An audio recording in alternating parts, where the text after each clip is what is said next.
Let's call to order. Pledge allegiance to the flag of the United States of America and to the republic for which it stands, one nation, under God, indivisible, with liberty and justice for all.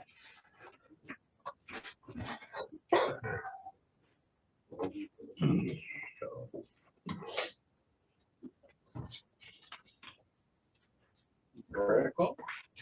Horn? Here. Lehman? Here. Gilman? Here. Chasm? Here. Underwood? Here. Approval of the agenda. Motion. Looks like we've got an addition H. in a case, so I'll make a motion to approve the agenda with the addition of item H. All in favor? Aye. Public conflict of interest. Somebody have a conflict of interest? Public comment. Does anybody wish to make a public comment? Hang on, we're going to read the rules. Any person may make an advance appointment with the board regarding road commission topics for a regular or special meeting in accordance with the Open Meetings Act. If an appointment is made, the topic will be an agenda item. The following items apply to public comment. Please state his or her name and address. Topic must be relevant to the road commission. Individuals are allowed to speak once for up to 3 minutes on a single topic, which may be extended by the chair. A group addressing the board requires a designated spokesperson who may speak up to 10 minutes. The board will not act on any item from the public that is not on the agenda. Right. Rob Henschel, from the chairman of the Grand Traverse County Commission. Most of you know me. I just wanted to come in and express my support for your efforts to keep roadkill off the roads, and just kind of officially in a meeting setting say if there's anything we can do over at the county commission, any resources that help solve this problem, we are at your disposal, and want to encourage any collaboration that we can have. And thank you all for your service to our community and your focus on the needs of our citizens. Anyone else? None. Let's go to action items. Public hearing. They said call to order, right? Yeah. We call public hearing to order. Cost schedule for permits.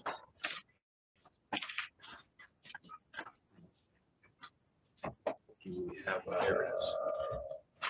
I guess. We did discuss it the last time. Wayne, you want to go through the changes that we are proposing and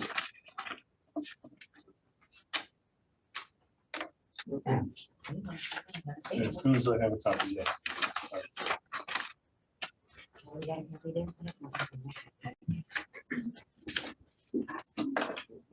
I made a copy. Oh, yeah, right.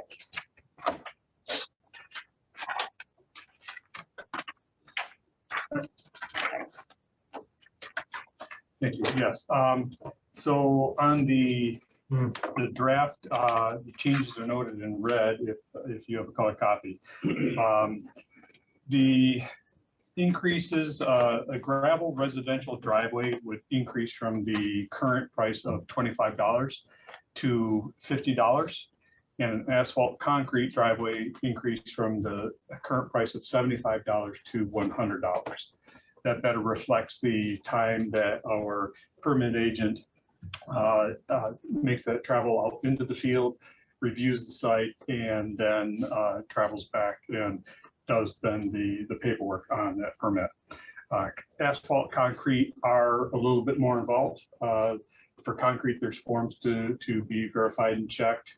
On gravel or on asphalt, same thing with making sure the depth requirements up next to the edge of asphalt on those. The other, it would be a reinspection fee. This would be a new fee. This would be a $50 charge per reinspection trip. So if they've called in, if an applicant has called in, they're ready to have their driveway inspected. They're all set, or so they feel. We travel on out there, and it is found insufficient, and another trip was required to come back. then they're charged a $50 reinspection fee. Rather standard in the industry, but this is nothing that we've ever done before. So we're just looking at trying to recoup the cost of our employees' time of making additional trips out. And that would, then there is the last was to introduce a variance request. That fee would be $500. That would be for putting together documentation for the board of all the past history of the events and the requests, and what the potential impact of the variance request would be to then have that all put together and presented to you in a timely fashion for you to have time to review that prior to looking over the variance.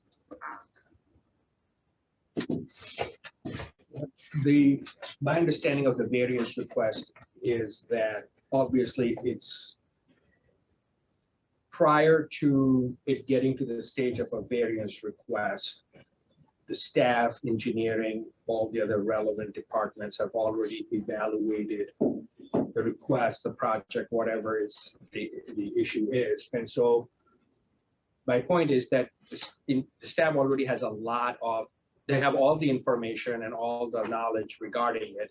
So I guess I'm having a hard time trying to justify a cost of $500 to an applicant just to compile information that is already in the possession of the road commission, and only so that to give it to us and explain it to us. Can you explain to me why it's that high when we already have, we are not generating any new information, because by its very nature, our review on any variance request would be limited to the information that was originally presented. Generally, this is a best swag, if you will, of a couple hours time between the permit agent and the engineer to assemble this information, but then to, as you noted, to try to offer increased information of why these variances are important, or to be identifying and locating those spots. Generally, we know what the standards are, where they're located. That's our daily type of business. This would be taking and trying to put it into a form with explanations of it as to why the variance is being requested, and why that variance would or would not be recommended. But isn't it true that depending upon the nature of the request, some requests may not be as detailed and complicated as others? So having a flat fee of 500 may not, in some cases, yeah, it may be justified by the complexity of the project and what is at issue here. But in other circumstances, it may be a very simple variance request. So have you considered coming up with some sort of a range, or rather than having a fixed fee of $500 regardless of the complexity or the nature of the request? That certainly could be looked at and entertained, and it's not a bad idea. Trying to just keep it simple and trying to use average times on what we're looking at in our past history of the types of variance, types of requests that we have. We looked at that and came up with trying to keep things simple with the one fee. Thank you. I guess is, I look at it again, like as what Hayner has said. Primarily, though, it's the little extra time that you have to use to prepare it for the board. Okay, I would say if I can persuade the board, instead of $500, you go $100. I mean, not every job fits our cookie cutter. That's just how it is. Okay, but we make it $100, and that the variance request can only be approved at a regular board meeting. In other words, we're not going to have any special meetings, so we're not going to be paying extra, per diems or anything, or having any extra staff costs as far as being in a place outside of normal operating times. And I think that would at least satisfy under most conditions the time it takes to actually take the paper and put it before us and then let the people come and argue their case. And we're not gonna always approve it, but then, you know, At this point, they paid the regular fee in order to start the process. True. Whatever this is, they Yeah. paid a fee. And we've made a determination. Engineering has said, no, we're not gonna do it. So now, and you know the reasons why you're not gonna do it.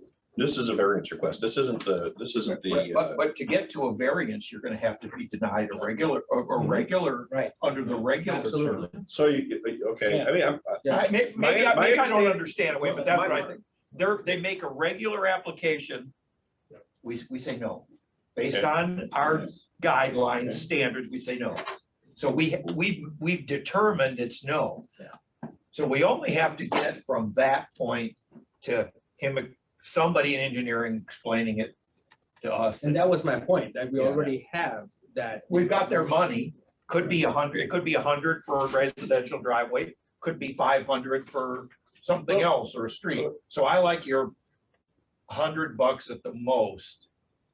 And I think we should be somewhat responsive to the public to, they're already gonna feel, there's gonna be some negativity about, they've already been turned down, and I think we should be somewhat sympathetic to that. see, I guess I look at it differently. I mean, when you're looking at a variance request, I mean, there are a lot of places that require variance requests. And you can look at the regular language of the law or the regular language of the ordinance or whatnot, whatever it might be. And you're gonna have to request a variance, even if you haven't been turned down. That's it. That's the zoning concept. The zoning concept, yeah. In this concept, in this circumstance, when we are talking about. So this variance is only if they've been rejected. Right, if they, yeah, because of it, Okay, all right. yeah, that's how it's been under our standards and guidelines. To your point about $100, I think we need to be, again, going back to the type of the variance request.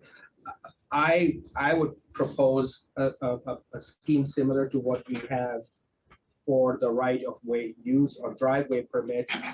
Can we have a different rate for residential variance requests, which are going to be much simpler or not as fact intensive, document extensive, and a separate rate for large commercial projects, which may require a lot of document review by us, by the staff to compile the information. Maybe that's an option too, to have two different rates for variance requests rather than $100 for every project, because that could be. And at the same time, this is a completely new fee.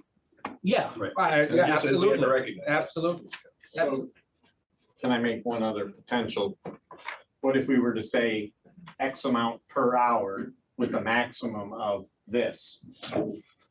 And just say, okay, so if it's more complex, you give us this cap no matter what. But if it takes us 5 hours to put together all of the explanations that are needed so that every board member can hear it for a large subdivision that has a variance that they need. I mean, can we do something like that? Or are you wanting it to be structured exactly at the dollar amount for residential? And then is it a single family residential, a multiple family develop, 4 houses, or is it? It's the same way you're defining residential and commercial in driveway permits, right? So how are we defining that? So, yeah, and that, I mean, and that's fine, we can do it, we can set it So to what whatever if you the- want, what that's if why. the variance is the same fee as the application fee? Because that would lend some credence to how complicated it might be. Residential is fairly simple, $100. A residential variance is $100. Commercial, What is commercial? Well, see, we don't have, We don't have, the no, scope is missing. I mean, I appreciate the breakdown of the spreadsheet on the back. I think it's really beneficial. But it didn't instruct me on how large of a scope a project with a variance application can be. Like, are we talking about the Costco parking lot, or are we talking about my driveway? Or could we be talking about both? well, I think that's where you could go with this, like Alicia here, Lisa. It says driveway requiring road improvements, $500. So Yeah. a variance would be $500. Well, I was referring to the cost breakdown. Oh, how which I long it think took is our really a staff. Great, Yeah. I really enjoyed that because it kind of gave me an idea of the kind of cost, because we want to make sure that the cost is recognized to our staff and their time. So that's a really beneficial thing. But when I look at the variance versus the initial permit that you're asking Mhm. for, I guess if I'm Costco and I want to put in a parking lot, I don't know where I fall in the original application. So I can't make a determination as to where I would fall in the variance application.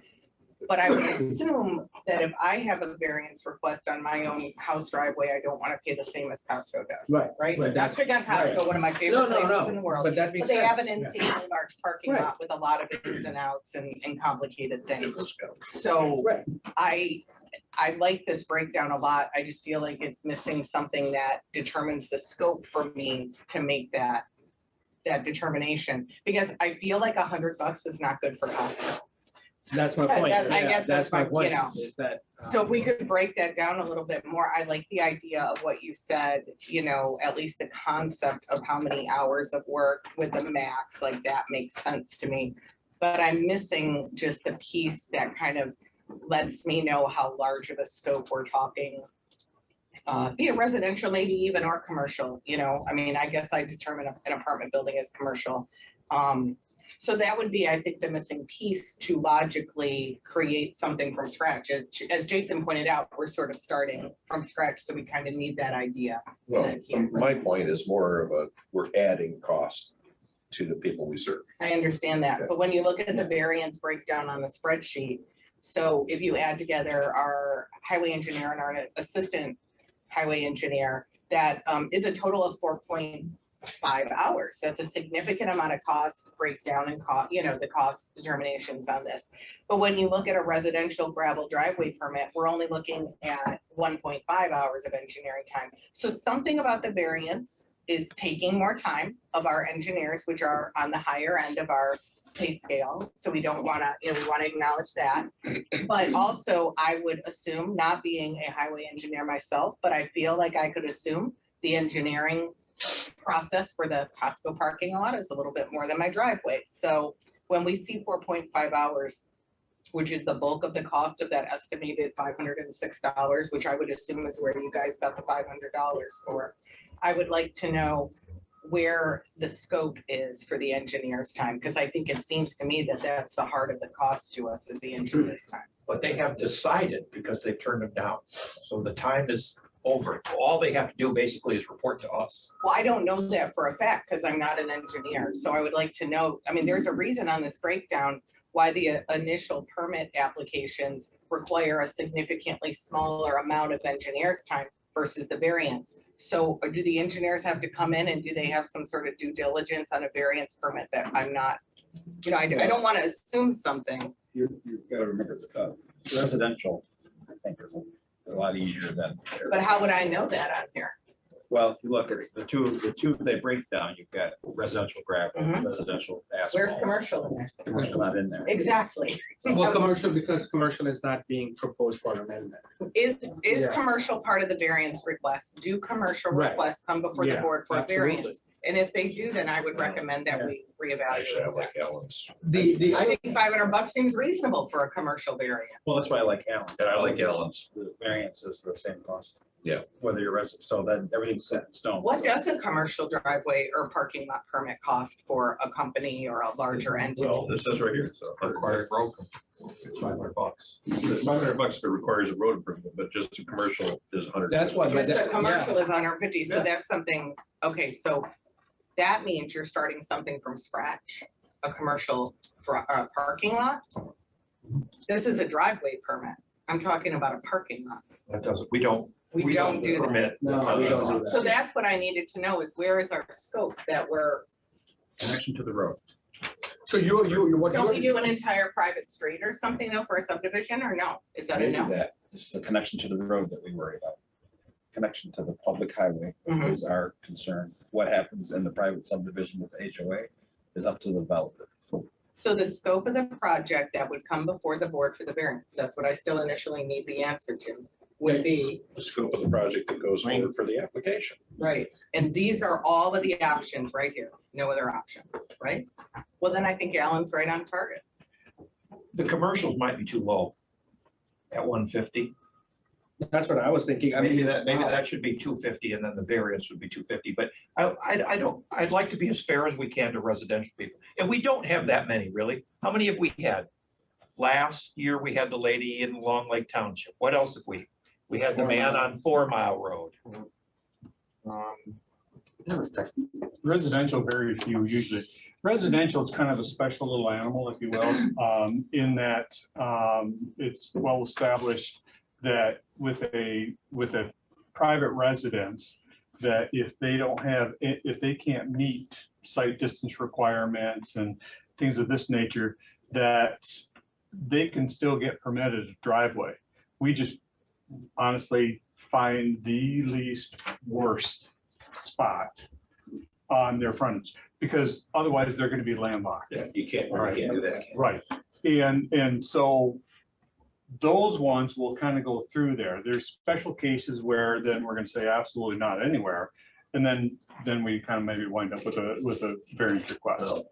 Commercial's different, you know, I mean, you can take a residential, a parcel has a residential home on it and they try to now develop it into commercial, and it just doesn't work. You know, it's maybe okay for that residential where you got, you know, the one vehicle, you know, coming in and out a couple times a day, but on a commercial basis, it doesn't work. so Alan, to your point, because right now, for purposes of this public hearing, the commercial driveway permit fee is not up for an amendment, but you. but you made an Yeah, it can be though. It can, I mean, but you made a comment that it should be about 250, I agree. you know? So I think a reasonable thing would Not be scientific. no, I understand it, but that's what I was thinking. A reasonable proposal would be for variance request fees would be 100 for residential and 250 for commercial. We are still half the maximum that they are. I think even simpler, yeah, is that it will follow the driveway permit schedule. Because then it is what it is. Yeah. Because they're gonna bring it then to us as if they're bringing it to our staff. You mean inherently any change in the Yeah, driveway yeah, schedule would automatically tie bar to the, Yeah. okay. Okay, A residential. But we still need to respect the numbers we were given and just get an answer. Why 4.5 hours for a variance on engineer's time versus an hour and a half on the permit? Is there something additional that the engineers need to do for the variance request? And if I may, so I think there's two different outcomes. So one is if we're rejecting that initial permit and the proposal then is brought forth as a variance and the recommendation is still to reject, it's probably not gonna be a whole lot different. But if there's accommodations that we would want to consider, that's where those incremental hours are gonna come into play. Wouldn't you have worked that out with them prior to them requesting a variance before the board?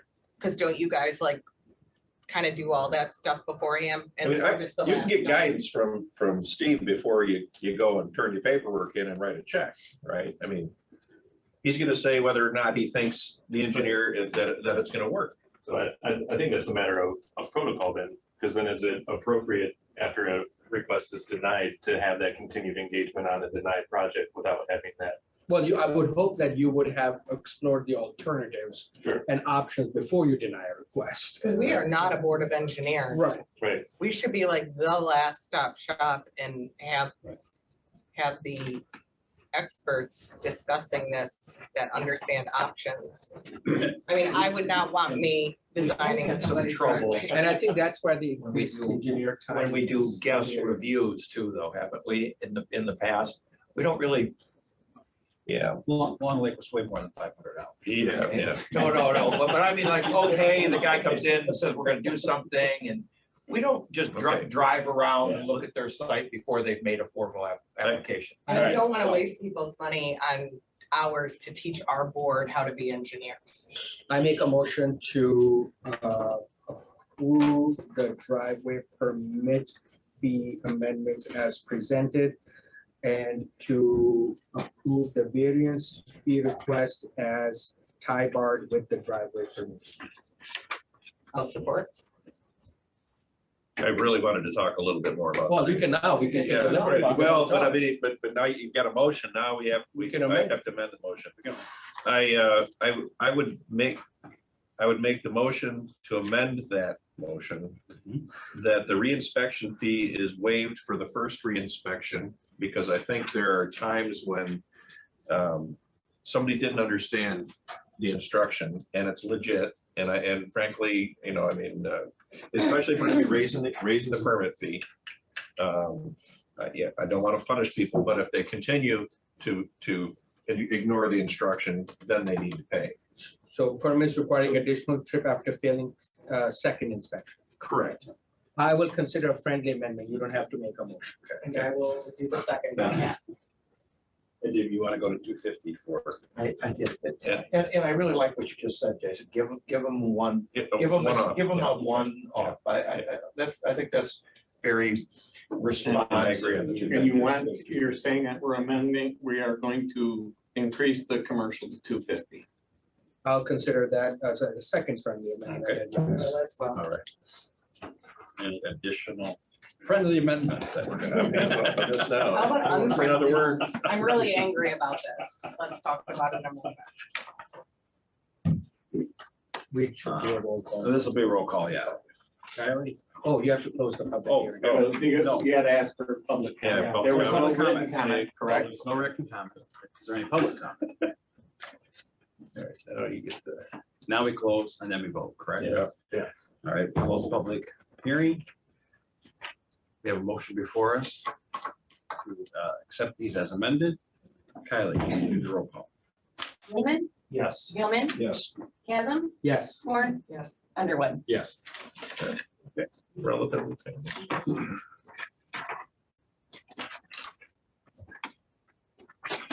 All right, Josh. Let's see, Josh. Oh, gosh. He's got a ball game today. Oh, okay. I do see Bill back there. Bill, you're up. Unless you want to just wait till 6:30 when your schedule is to start. Jim, did you want to report for Josh for us? I could stay in here for 4 minutes. Thanks all for letting me talk again. Glad to be back. It's beautiful weather. My dad used to call it severe clear. He was a pilot.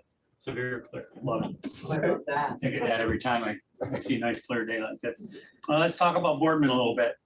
Give you an update from last month. If you recall, last month I reported that MDOT had agreed with our classification of document as an environmental assessment.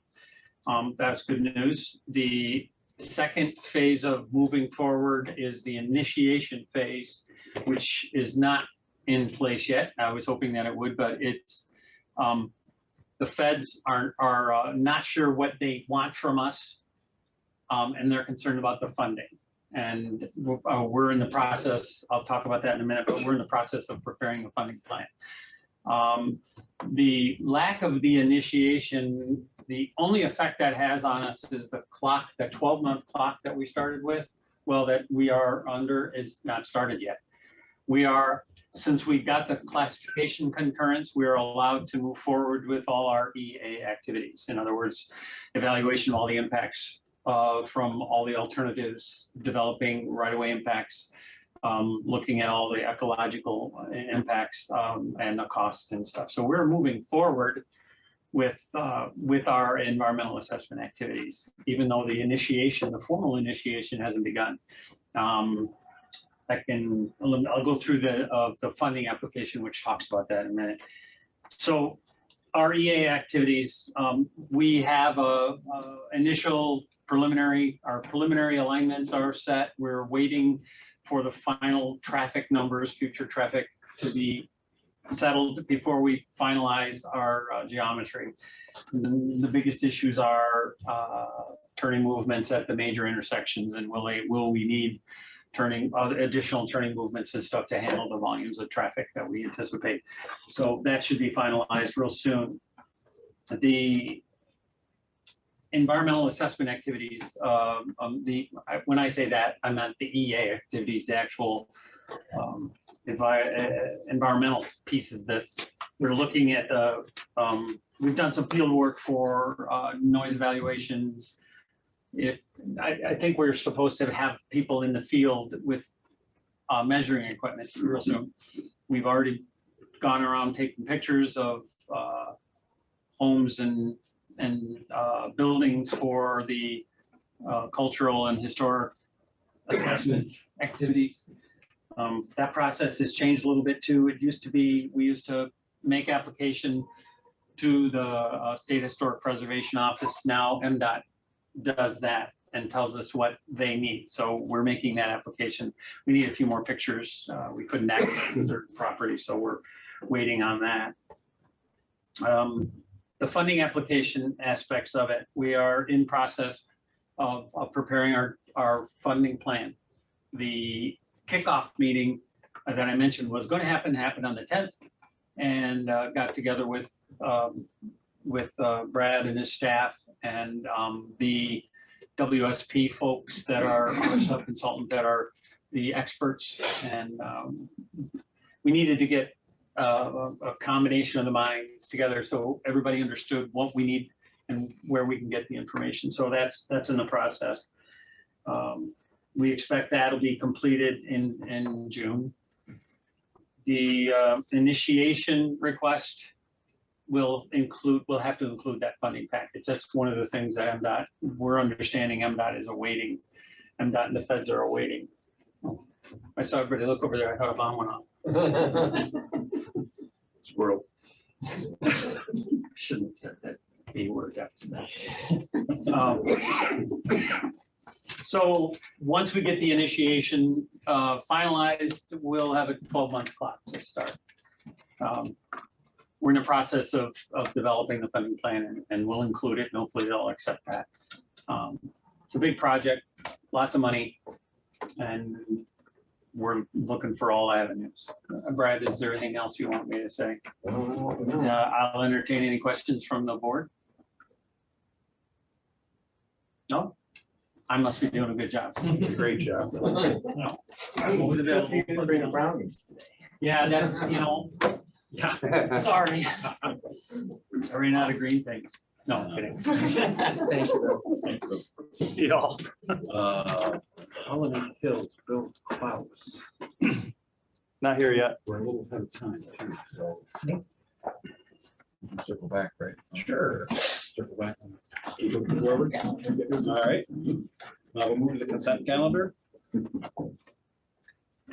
consent calendar is used to expedite business by grouping non-controversial items together without discussion. Request by any person present to remove any item from the consent calendar for full discussion as an agenda item are automatically respected. The action noted in parentheses for all items remaining on the consent calendar are approved by a single commission action adopting the consent calendar. The manager recommends the following items be adopted. 1, minutes. 2, payroll. 3, accounts payable. 4, financial reports. And 5, communications. Anybody wish to have items removed from the consent calendar? I'll make the motion to approve. All those in favor? Aye. Spend the money. Spending money. Oh, spending money. Roll call. Gilman, Yes. Chasm, Yes. Horn. Yes. Lehman, Yes. Underwood. Yes. Well, that killed 1 minute. I know. We got 1 minute down. Reports. Go ahead. Okay, well, there's a couple things that have been happening. We're gonna talk more about the deer here shortly. So that's one of the big things we're trying to get resolved. We also have a couple of good news information. We've been in communication with the chip sealing contractor, and he has been making better progress because the weather has been good, hasn't been substantial rain. So it does look like he's going to be able to come in and get some of these chip seals done that we had on our list yet this year. We are going to be focusing on the ones that are recently repaved so we can get the best bang for the buck on holding them together and sealing them up. We will keep you informed as the summer proceeds as to where we are on the actual list with them and how many streets we expect to do. Other than that, kind of, you know, we're moving along, summer's here. That was the work for the $3.5 million package. Yeah, for the chips, yeah, for the chips. I just a question, comment. I mean, I know, I see in your report that we have completed the upstairs remodel. You said that, you say now that we have space for current positions as well as one extra space to be used by the entitled operations improvement and safety employee. I guess, long-term thinking out, you know, with the MPO and everything, do you have, if there's a, if our needs space-wise at this current facility increased when it become part of an MPO, and is there a, well, that's the first question, and if so, is there a plan? Have you thought about what's gonna happen? We have begun looking at options because we know we are running out of space rather quickly. And as there are more projects that come online, that we need to be able to handle more projects. And we also have just the number of people we have here. We have some fairly constrained spaces for the people that we have. They're fairly small, and depending on their position, you know, we're putting them in the basement right now because we ran out of space, but it's working temporarily. At this point, we are not willing to really get into 100% discussion of it because we are starting Paradise Township's facility, and that is first and foremost what needs to be completed. But sometime in the fall, when we actually have that up and running and moving, then we will be ready to deal with some of the details of where we're at. We'll be able to start fleshing out, like, how much are we talking about for cost for an addition to this building? How many people are we talking about adding? And at that point, then we also should have a better idea of what the MPO is going to look like. So it's kind of, we've been definitely talking about it, but we haven't made firm decision or recommendation yet of what needs to happen. Another question, have we filled the finance position? We thought we had somebody and she took a position in another, in a private sector organization. So where are we in the process? We are going to be reposting again to deal with that position here very soon. And like I said, we had a couple of good applicants, and one of them just was what we thought was perfect, and she just decided to stay in the private sector. And the man who was here in February didn't stay. We had some issues, we'll say, and I'll leave it at that. So. On the note of employment, I'm gonna beat my dead deer here. PIO. Bad headline. PIO and grant position. Do we had any discussion on that? Yes, and we are looking at what we need to do. And we are starting to put together some plans. Grants temporarily, and Bill has Bill's stepped gone, out. yep. They are able to handle for us on a short-term basis at a reasonable cost to get some of the grants that we will become available for right away. But they are not available for long-term, so at some point after we get kind of up and running with this MPO, then we'll be talking for sure about a grant writer position, because there's no reason we shouldn't be able to compete with the size of this road commission for funds within the state, and we should be able to get reasonably good turnout on grants and regularly. So that is something that we are working on. The PIO, we are still evaluating because we believe some of the things that we would have them do, maybe we would potentially set up something with a consultant to help get certain things set up, but we believe we have the capacity in-house right now to handle a lot of that. just with shifting duties, and that was part of the reorg discussion was how do we then balance workload between everybody? And so we are working on that, and I would say probably by the July meeting, you know, we should be a little bit further along with how we are shaking out as far as staff workload and where we have some potential availability in that workload to handle some of that issue. Who's our temporary central location for press releases? Kylie is doing it right now for general press releases. But we also have other people that have been able to get in and do certain things for us. We are trying to set it up so that there's a central, you know, just put it here. We'll have somebody reviewing. Heather and Jay have been both reviewing certain things to get ready for press releases. And so they are going to be able to set it up. We've had Rachel doing some stuff for us to help us out too.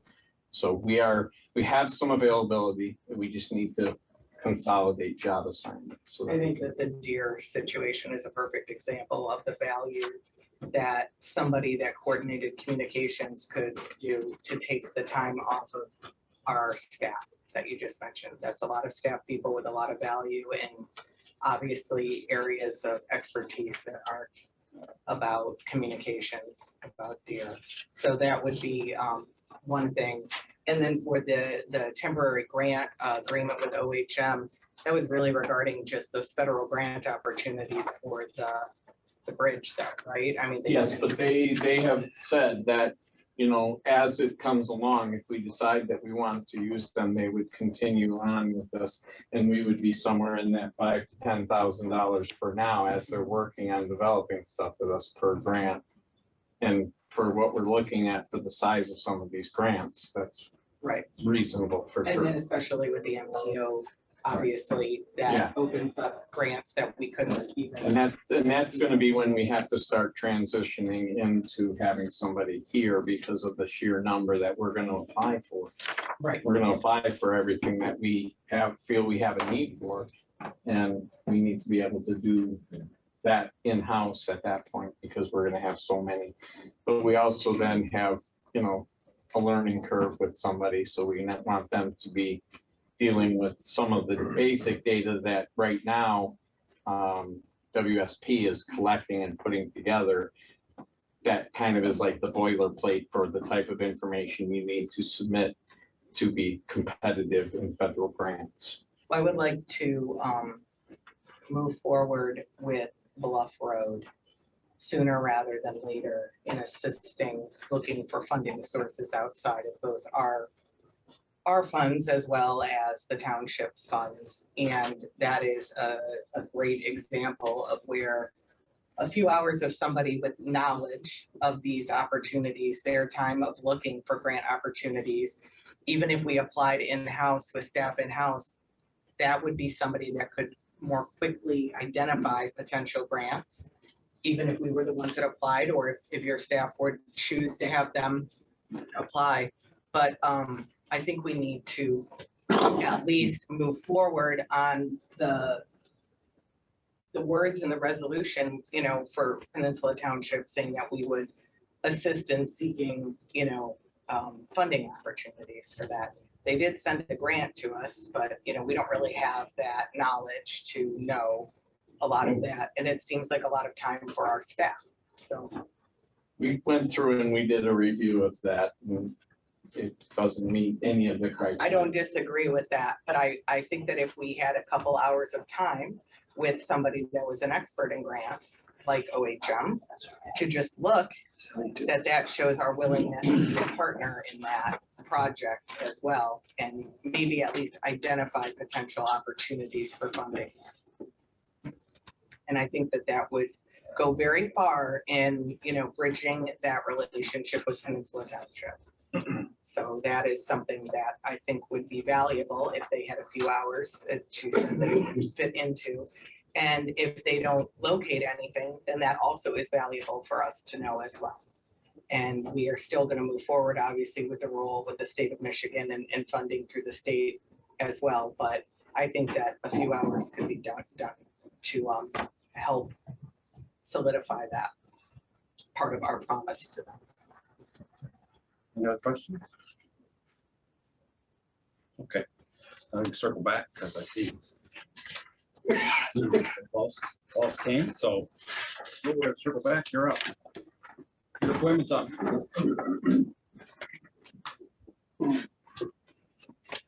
How you doing? Dave Rowe from Albert Fisher, Rice Row and Graff. I represent Woodgate Ridge. Woodgate Ridge is looking at building a 72-unit affordable housing project up near Holiday Hills at 3991 Holiday Road. This project's been in the books or planned since 2016. We applied for a permit for a driveway in 2016. It was approved. We applied for another one in 2021. It was approved by the road commission. Now, we weren't able to build in 2021 because of COVID issues. So now we're trying to apply again in 2023. We can't get a permit. We're outside of the completion dates. We asked to amend the permit, which the permit allows, paragraph 11. The road commission will not approve the amendment. The road commission won't approve the permit again. Nothing's changed in the standards. Nothing's changed in the project. Nothing's changed at all. We can't figure out what's going on. We've been asked to do studies on traffic. We've done the studies on traffic. We've been asked to do more studies on traffic. We've done more studies on traffic. We just can't figure out why the permit was approved twice, and we cannot get it approved. Now, if we can't get a permit approved, the property has zero economic use. We have 100 feet of frontage on Holiday Road. If this permit doesn't get approved, the project is virtually worthless. An affordable housing project that promised to deliver the most affordable housing in Grand Traverse County in 2023 and 2024 will never be built. Our options will be limited. The property is virtually worthless because we can't get a driveway permit that was approved in 2016, that was approved in 2021, and for some reason cannot be approved in 2023. Bill Crane, our engineers here, we have Bill Crane kind of go through the process that we've been put through over the last few months and kind of show you where we are. What we're asking for is the commission to take action, approving the permit so we can continue this project. Bill?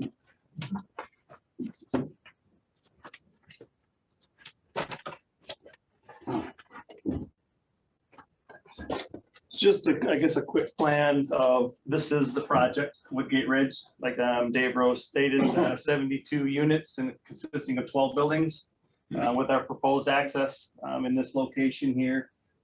Like Dave stated, this was the original plan that was approved back in 2016 with a driveway permit.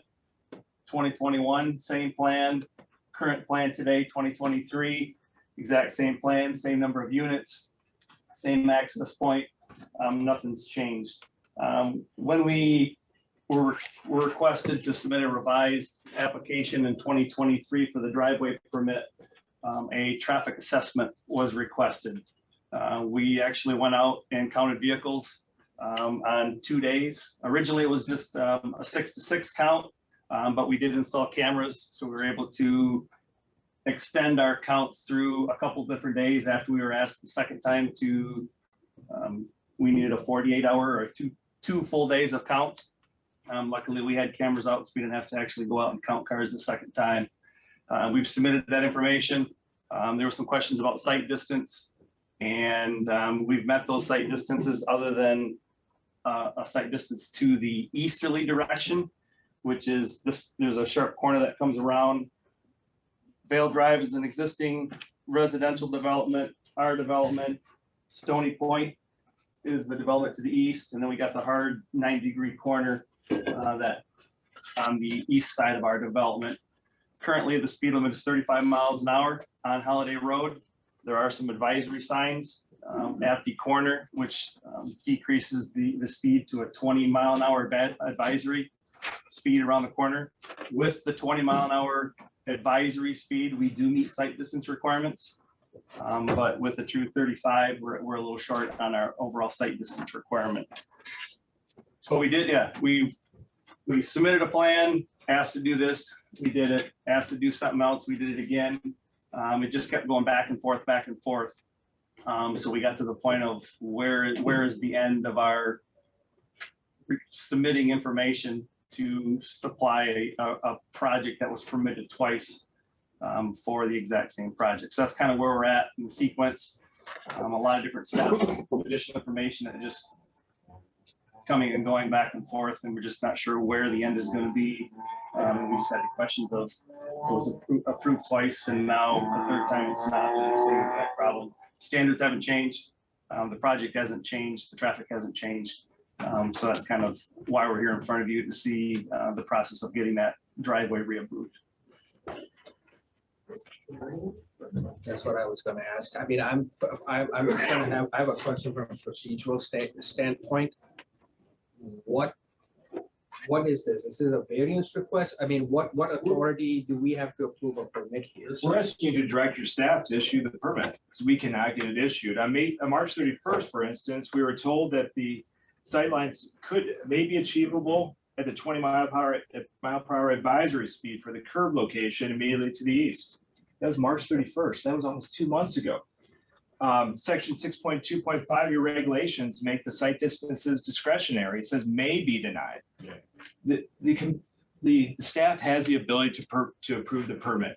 We cannot get them to approve the permit. Every time we come to staff, they come up with something more, something more, something more.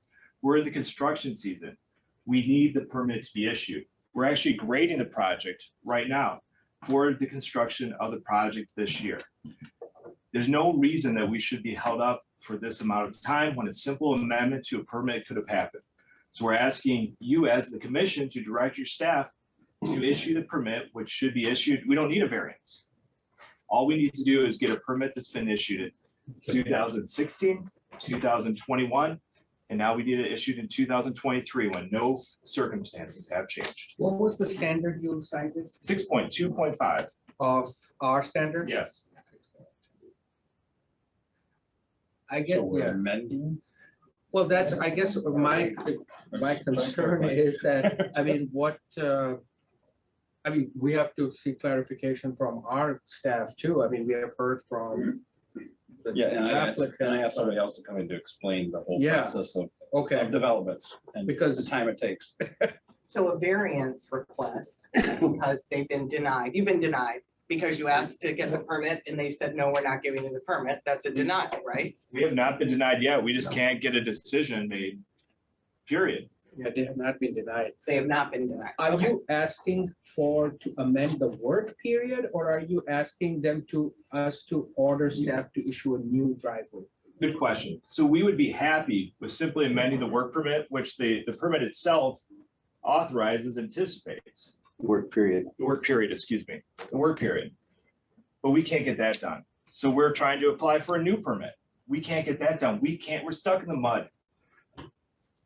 We're just trying to get out of this cycle. And your representation is that you have met all of the requirements that were made from the road commission staff regarding traffic assessments, site distance you talked about, other than the corner there at 35 miles per hour. I guess I would like to know whether, because what's the difference between posted speed limit and advisory speed limit in terms of site distance requirements? And is it truly discretionary? I don't have 6.2.5 in front of me, so I can't comment on the language there. Can anyone answer that question? I don't have that code, or I don't have the standards in front of me there of what that section is referring to. What the section is, the site distance sections, and it says a permit may be denied. This is an appeal. I mean, there's a difference. I mean, they've asked for a driveway permit. They haven't received a driveway permit. And they're coming to the board, they're appealing to us to have the permit approved. I think that's very simple. Are your other permits to construct, are they all complete? You ready to go? Yeah, we're under construction now. Okay. I mean, Can we just ask staff, will you issue the driveway permit? So I would ask, so I mean, I want to know why it has been issued. Yeah. not based on this feedback. So the question I would ask, are you in possession of the latest feedback from Steve Berry, the permit agent? So that would have been a letter dated end of March. Yeah. Okay, Until March 31st, 2023 that I have right here. so that's the request to require traffic impact assessment. And you guys have shared that traffic impact assessment, correct? Oh, yeah. Okay. There was also concerns raised about tapers and adjacent developments. Have those concerns been addressed with Mr. Berry? Yes, based on the traffic count, no turning flare or passing lanes are required. And that has been submitted back to Steve, yes. So I think based on that, I mean, we could take it under consideration. I mean, we definitely want to engage Mr. Berry, who's not. Who should have shown up tonight, I know, frankly. Yeah, he is who? That's our permit agent. There's Permit permits. agent. So he's the man that would be the one that says definitively yes or no, right? So Nobody to else be is clear, gonna- Mr. Barry's the one who issued the permit in 2021, who's not issuing it today. Well, that was my question is like, this permit apparently was issued in 2021. How was it issued in 2021 without any of these requirements? And now it's not being issued. Why, so the property didn't change, the project didn't change, the road didn't change. Why is it that side distances are now an issue in 2023, but they weren't an issue in 2021? It's unclear as to why the previous traffic services manager directed the permit agent to issue the permit in 23 or in 21. So But I thought he was the guy that made the decision. Well, it is a different person, and I think that's the only interpretation I can make. So, you know, all these things didn't change. The traffic services manager changed. So And that he's the guy that makes the decision and tells the permit agent to issue it? historically, Okay. that position in that first. Just trying to grasp this.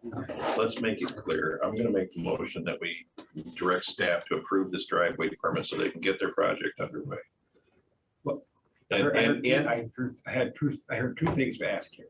That, but I also heard amend the work.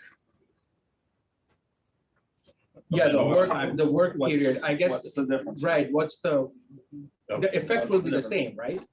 If it's issuing a new permit, we don't care. We just want to get working. Amending the permit would be the simplest process. You simply extend the time period where the work can be completed, which the permit allows, but we haven't been able to get that. So that we direct staff to approve the permit for its typical 1 year time to complete construction. With the same conditions as the 21 permit. With the same conditions as, yeah. What were those conditions? They're stated on the permit. And we've seen the permit. They're highlighted in yellow. And we need to be really careful on the process to not set a bad precedent. Well, It's obvious what the outcome should be on this, but we need to take the due diligence to do the appropriate. you're also on process. policy, correct? You're on the policy. We No, need- and that's the next thing and I'm gonna that's the bring next up. stage we But need to Mr. Klaus's address. request is a separate issue Right. than us reevaluating the policy. But it's incredibly important to not set some sort of precedent with this specific case, so we need to do it appropriately. If this is indeed not a variance, which we already request or talked about. So we're extending Correct. work order, The work period. the work period, sorry, the work period. And we'll throw COVID in there. It's 21. Right, so out of correct, whack. yeah.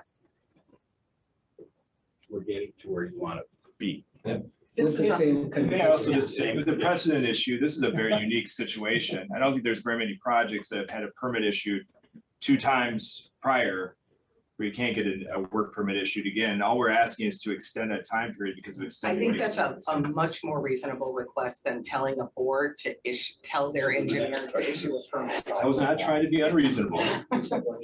I don't feel comfortable doing that, nor would I vote for it, but I would be comfortable amending the time period on the work plan. That seems a much more reasonable thing, because Okay. it's specific to this 522. job. Okay, so instead of 5/22/22, Right, so we'd go to. we would extend it to 5/22/24. 5/25/24. 5/25/22 is when it Okay, expires. 5/25/24. That'd be wonderful. That would be to So the extend that. motion, your motion That's my motion to extend that to extend the under the same work conditions. period. Yep. That makes this a unique and specific situation, which I think you alluded to, that it likely is not a common scenario. We obviously had the last remnants of the COVID nightmare of everything, and this likely falls under that. But the discussion of the board should be targeted towards policy and making things easier for developers and municipalities to work with us. But I think we don't need to tie this project to that And that discussion. discussion definitely needs to happen. So I would support your motion for that amendment to the work. Thank you. So I want to be clear, the motion is to extend the work period to 5/25/24 of the driveway permit Of the driveway number, permit number 2021-000329. Then they can build this next week. Have it approved and close out the permit too. It doesn't even have to go Right. that long. That If gives they them that take, time. if they take action on it, they could take action Yeah, well, the now, and conditions, just- and we won't be fiddling, Yeah. the staff won't I fiddle don't, this long. here's my, I don't want to get into the, I mean, the driveway permit is what it is. And I'm Yeah, only okay. comfortable with voting for a motion to extend the work period. that way we're for- not changing Yeah. anything. I don't want to that- get into that the was as with approved the same already. conditions or any of that Because then we extraneous get into language. a variance where we Right, need right. Yeah, yeah, education yeah. on engineering, and I'm not Yeah, willing to tell an So expert that's, engineer. so that's the motion. Yep. Right. Yep. So I'll say, call the question. Please. Yeah. You don't need to, we can just vote.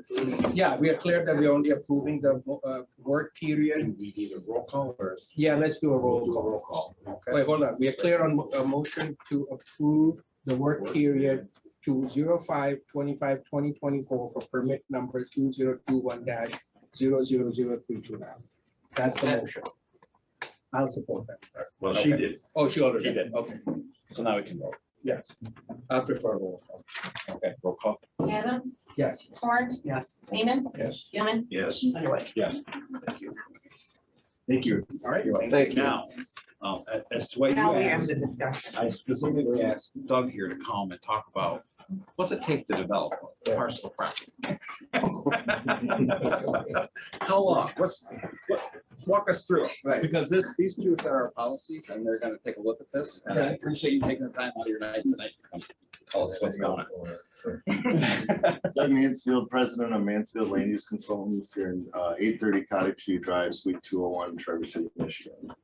For disclosure, and we got some new people I haven't met. I'm also Union Township Supervisor.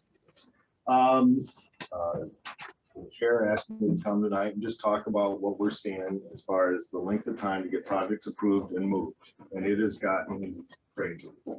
So obviously, every project's different. Every municipality we work for is different. So I'm going to bring up two very different projects involving just simple driveways. This isn't road commission roads inside a project or anything like that. And they are approved under different policies. And so you need to understand the zoning method used to approve a project. Both are single family developments, rural in nature. One was about a month ago. It was a project on 3 Mile Road, 102 lots on 120 acres. It was a site condo approval, site plan approval used by right in East Bay Township. The project begins, the client says, Doug, I've got a piece of property I want you to look at. My intent is to develop the first single family. We take an initial look at the site, look for any real hurdles. I mean, drive out there. We haven't called any agency at this point. Okay, maybe we've done a quick concept, a sketch on what we think we can do and base our contract on that. The contract signed to go through site plan approval and final construction drawings, permitting, okay? Once that contract's signed, the first thing you do, like when you enter a house, is look at the entrance. And we go out there under the requirements, of the road commission established that there's a site distance there, identify any issues, there may be drainage issue in the road or a site distance issue, something like that, okay? We do a sketch of that area and what we're finding. We submit it to the permit agent, and I'm gonna use these terms, but if I got it wrong, traffic, whatever, Steve Barry right now. Okay. I like names, I like people. He looks at it and reviews it. Now, what we're looking for is initial discussions, and what the townships are looking for is not a permit. So we need to establish a permit versus a preliminary response. The townships at this point are looking for a preliminary response that everything's okay, or identified any issues in the nature of the entrance. That letter goes into our submittal for site plan approval, okay? Similarly, we look for the same kind of preliminary letters from the fire department, health department, soil erosion, drain commission, township engineer. So, and takes generally about 30 days to get those letters, and maybe another 30 days. So that letter, and maybe an email, and I would say, if anything, because the townships are so reliant on this, that maybe that should be more than what it is. Right now, sometimes it's just an email, sometimes it's a letter, but maybe there should be a better standard procedure, because that letter now is going to be used for, in the case of East Bay Township, a 90-day period probably, okay, of review, public hearing, township board review. Okay, now we've got our site plan approval conditioned on final permitting from all those same agencies. In the situation, the other situation I'm going to talk about in Peninsula Township, okay, single family development cluster, different procedure. It's now a PUD, a special use permit. That we went through the same process. Started at the entrance, got the road commission involved. Yes, everything looks good. Got that letter, okay? That project took 4.5 years to get approved. And the whole time, we don't have a permit. We have this little letter, okay, that we're standing by. And it may have to be, because of some issue with the township, get it updated, okay? But again, if no policies have changed, issues that come up, nothing's generally changed in the neighborhood. I mean, 4 years, a lot of stuff can happen in that neighborhood. That letter is going to be what we're relying on. That letter cannot change, through the process. So consistency is hugely important. One of the reasons we don't look for a permit at that point, because to get a permit, we need a contractor, a bond, and final engineering, okay? So no one wants time to tie up their bonding money, insurance money on a project that's not approved contractor-wise. So that's why we don't go for a permit, nor do your staff want a bunch of permits out there on projects that aren't approved and moving forward. So that letter is what everyone's relying on. So I've got site plan approval in the case of the 3 Mile project, right? Now we've spent about another 60 days. So that letter is 90 days old, okay? We're going through final design, 60 days, and final permitting with all the agencies. That's probably another 60 days, okay? While it sits in the engineer's hands and fire department's hands and all these people. Now everything's approved. They're looking for the contractor, okay? So they're out to bids, another 60 days goes by. So now we're up to, easily over 180 days, 240 days. That letter is all we're relying on, and it's loose. Now, because we're so seasonal here, you can lose 6 months of a winter real quick. So I'm going to say, as you're looking at conservative approaches to this timeline, take that 240 days. If we start in October, you might as well say, we're not actually going to draw that permit till spring, okay? Because again, nobody wants to tie up their bonding and insurance for that long. So add another, now we're at, 450 days that we've been in this thing. So then, and this is a really fast, efficient process. This is about as fast as it goes. And we're going to start construction. So you got a construction window, and again, you go into grading, your soil erosion methods, stormwater methods are installed first, then you're grading the site. You've got some testing involved in there, put your gravel down, your utility companies come in after that gravel's down. They won't even look at projects. This is what's changed in the world. Consumers Power will not even come and look at a project and tape it off and give you a cost anymore until you're at gravel. Okay, So they haven't engineered anything yet. They haven't told you the cost yet of what it's gonna cost. They won't use computer drawings. They tape it off or with a wheel still, like they've been doing for 100 years. That's how archaic it is. And it's just wild. Our municipal cooperative is much better, but where we have consumers, I'm gonna tell you, that is a huge time drag right there. Same with DT, they're the same way. The rest of the cable and data and all that stuff comes pretty fast. So we've lost another 90 days and waiting for them to do that and install all their wires and cables and gas, at least, okay? So, and then we go back and now we're paving.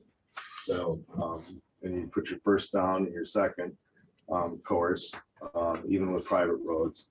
And that's when and then you go back and restore it after that. So easily, 180 days to a year for, depending on the phase and size of the project, to get to completion. So we're easily well over a year on most cases before we can close out that permit. So as you look at the timelines, even once we've got the permit, it can be well over a year. And that's a lot. I can't tell you how hard it is to deal with utility companies right now. So at least as you look at this, you need to start looking at extending it over a year, because I think you're going to have it open for that. That being said, the projects like that are special uses, take Beta, for example, that was a year and a half to approve because, not because anybody dragging their feet, a lot of cooks in the kitchen on that project, a lot of complications, and that one, they wanted to get started earlier, but we pushed them off not to just do the road commission entrance alone, to get out of that window, out of that agency of government there. But it's nothing to say in this town right now that a project, once we start with the road commission and get that letter, that you can be 2 to 3 years before you're going to wrapping a project up on the best of circumstances. So what we're looking for is consistency. And one of the things I said, the policies have changed, and policies come not generally from these people, they got enough work to your staff per se, or you per se, it's some other change higher up, AASHTO, trip, ITE, somebody, MDOT, somebody's like that has changed the condition that your liability is raised on. And in that time, 2-3 years, you can see those kind of changes happening.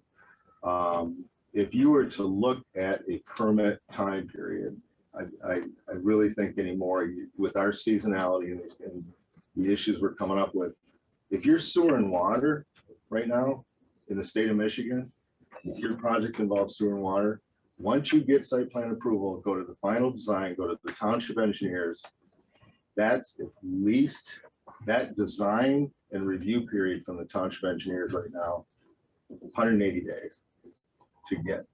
That only goes back to the township, then they submit it to the state.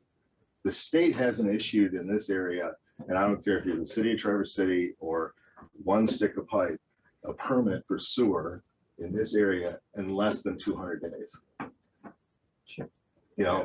I just got a campground permit, which involved not this county.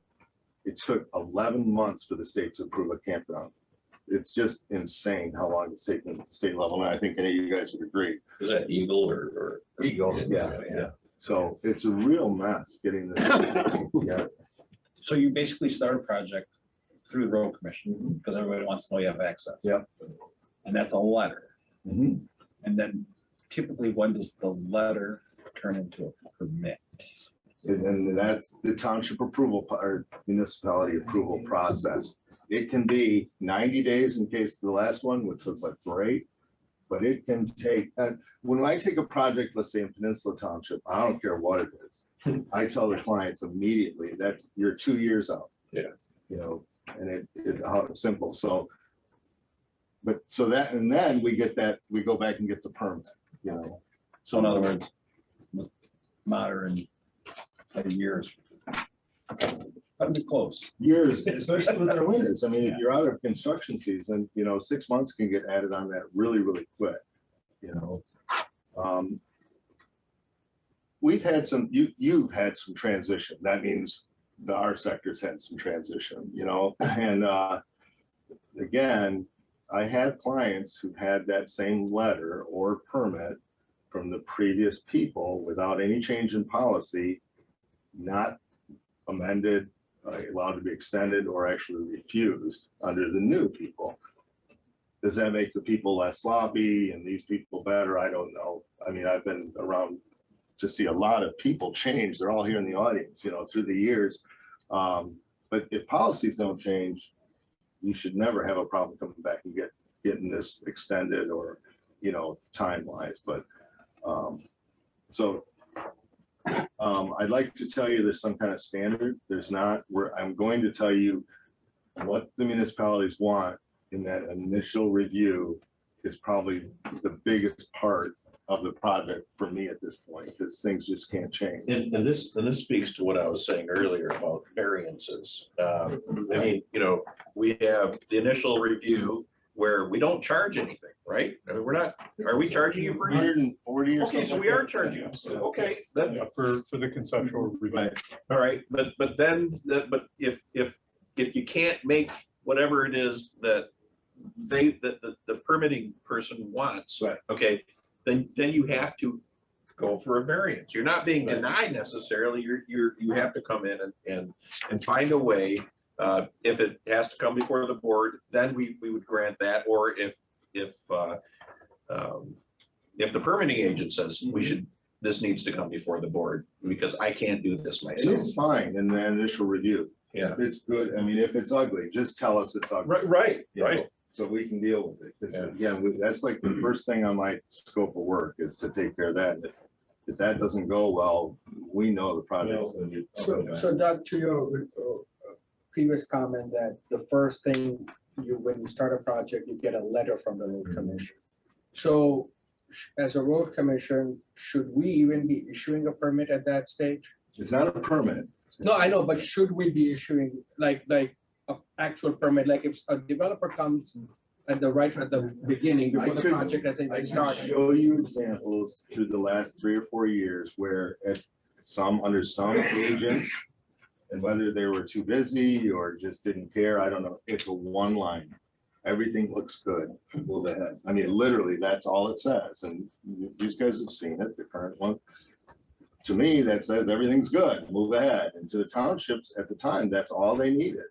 I do think there should be a better format for that initial review, Yeah. to prove all. Yeah, your- because then you have to have a chain of information kind of thing, Right. because if everything looks fine, what looks fine? Right. Is this, you have to go back and you say, what did you present to the? Right. Well, I think that's the issue is that if we don't have in the information, things can change, a project can change, a lot can happen between the time you submit your initial review and the township goes through their processes. So I don't see why we should be issuing an actual permit Right. at such an initial stage when we don't even have all the information.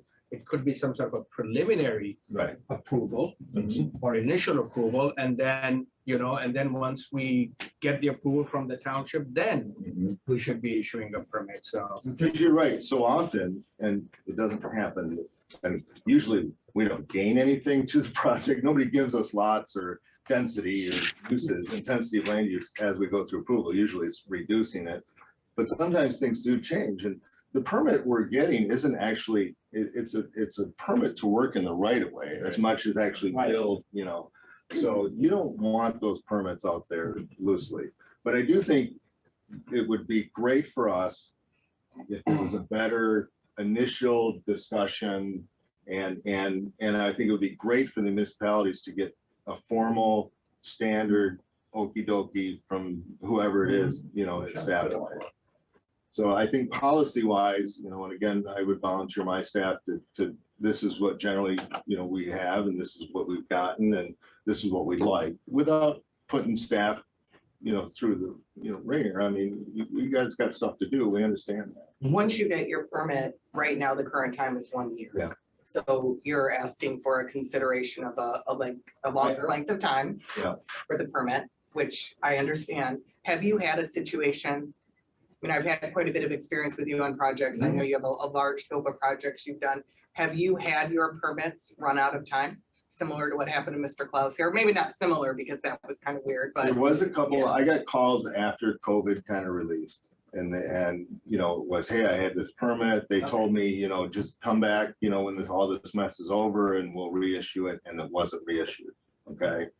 I think most of those have either moved on or been closed after discussions with staff, you know, to help, because there was, you know, they're pulling out paperwork that's years old and they're trying to reestablish what the situation was, what the proposal was. But people change, policy should not. And I think that's gotta be the strict order of the day. You know, if somebody approved it in the past, you've got huge financial mechanisms relying on that letter. So there may be something that changed up the ladder, AASHTO, MDOT, some law that came down that you people had to change in order to refute what you said previously. And typically with legislative or policy changes like that at a higher level, there's some sort of grandfathering mechanism, Yeah. something that allows Right. for a certain time period to not engage those financial issues that you said. I think. There's allowances in every form here where, you know, unfortunately, we don't live in a greenfield environment and everything's not flat. You know, we live in a great area that has hills and sight distancing curves, you know, and I don't want to take that away. But some permitting agents aren't as comfortable as others with those situations. And like, again, so that's where that subjectivity, you know. I have one last question for Mr. Klaus and Mr. Mansfield. I think just having them here is valuable. During our strategic planning session, John Syke was our facilitator. So obviously he wears another hat as well, beyond helping people with that. And he brought up the idea that was received well by our board of having some sort of initial sit down too, probably depending on the townships involved, right? But sitting down at the initial beginning of a project and having all those players, the township engineer, the land use, the developer, all of that with the road commission, so that everybody was in one room, that initial letter would be birthed out of that you're discussing, but also we would have, you know, say Andy Smith's or I mean, whatever was necessary in that. And that would be a way to start everybody out on the same page for any project, so that no matter how the different people are sitting in chairs as the years go by, that those policies are always there guiding that, and they were agreed upon at the initial outset. So that's something we had discussed about in policy. And I used to do that. So that's valuable. Yeah, For like 10, 15 years. that's what John mentioned. Land Development Review Committee. Yeah, it kind of fades out. Just a quick comment, and I might be oversimplifying. So I mean, our current permit doesn't technically have expiry. It has a date issued, then it has a work start, work completed date. So target work, so the Right, it doesn't have permit, an far and away, I mean, it doesn't expire. I mean, that's not something we're saying like, nope, you didn't get it done in a year. So I think it may be as simple as saying when we're going through this permit issuing process, I mean, getting that feedback from whomever is requesting that permit. I mean, if it's a simple thing, like a driveway with the culvert, cool. I mean, a year is probably plenty. But if it is a more complex matter, have that initial communication up front to say, if it's gonna be a 3-year deal up on the pin, well, let us know, and we'll say that date completed is 3 years out, and then, I mean, no harm, no foul. So is that what happened with the Klaus's project, was somebody did put a date on it and maybe it didn't need it? I mean, and now I'm confused. Well, and correct me if I'm wrong, I think that happened on multiple instances. So I mean, there was initial permit issued like way back when, and then that got renewed. I think we're gonna, Yeah, I mean. I know that Mr. Klaus has a comment, I believe, because he stood up, so Yeah. I appreciate your time. You're probably gonna hear from us. I can help, let us This know. is gonna wind up being something that we work on, so that we can have a more. No, good information. Thank you very much, appreciate it, Doug. Klaus, I'll let you finish up and then we're gonna move on. Thank you. I'll be quick. The reason that we apply for a permit and I was always told that road commission permits were only good for a year. So we've never known we could even ask for them to be longer. But because it outlines our specific requirements, so we know going in, you know, what we're gonna build for an entry to a project. and we've got a permit for it. If the permit had a 5-year life, this would all be behind us, you know, and then on what Doug was talking about timeline, throw a couple of visits to the zoning board of appeals in there. You know, that'll, Yeah. I mean, truly, and so I like to, I'll pay the money, I'll provide the bond and obtain the permit. Just like we did at Woodgate prior to our visit to the township, because we know what we have to do. And it's not a letter subject to if standards change. So it's critical that we know what we have to do. And on another matter, I don't know if you guys are aware of it or not, but when we apply for a permit for a residential driveway that's paved, and we're granted that permit, and it's a good for a year, which is all fine, on a single family home. But it's February. Everything is graded, everything is done, we can't pave. So the road commission has an agreement with the building code office. The building code office will not issue a temporary certificate of occupancy until the driveway is paved. And the road commission won't issue a temporary subject to approved pavement later. So I direct my ladies to turn it back to a gravel permit. And then when we can pave, we turn it back to a paving permit. It's just a bunch of horse around for nothing.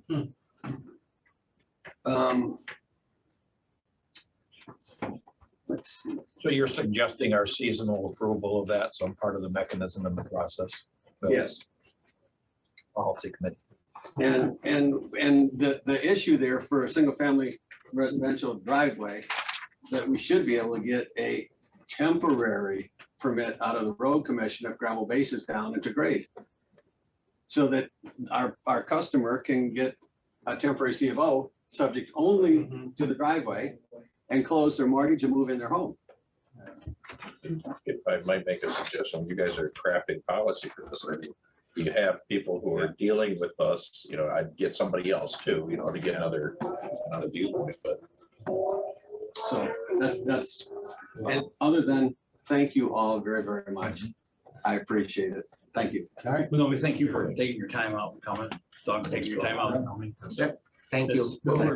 That's where you guys are in the field. And All right. The fun stuff now. All right, now let's get to it. We have commissioners update. Mine was Bluff Road. If we can continue to talk about that, I'm happy to. I visited a few places, but I've passed it along to staff and working through its process. So let's go to the fun topic of roadkill. Slight update. So the agenda as written says staff to give an update on the roadkill issue with the DNR.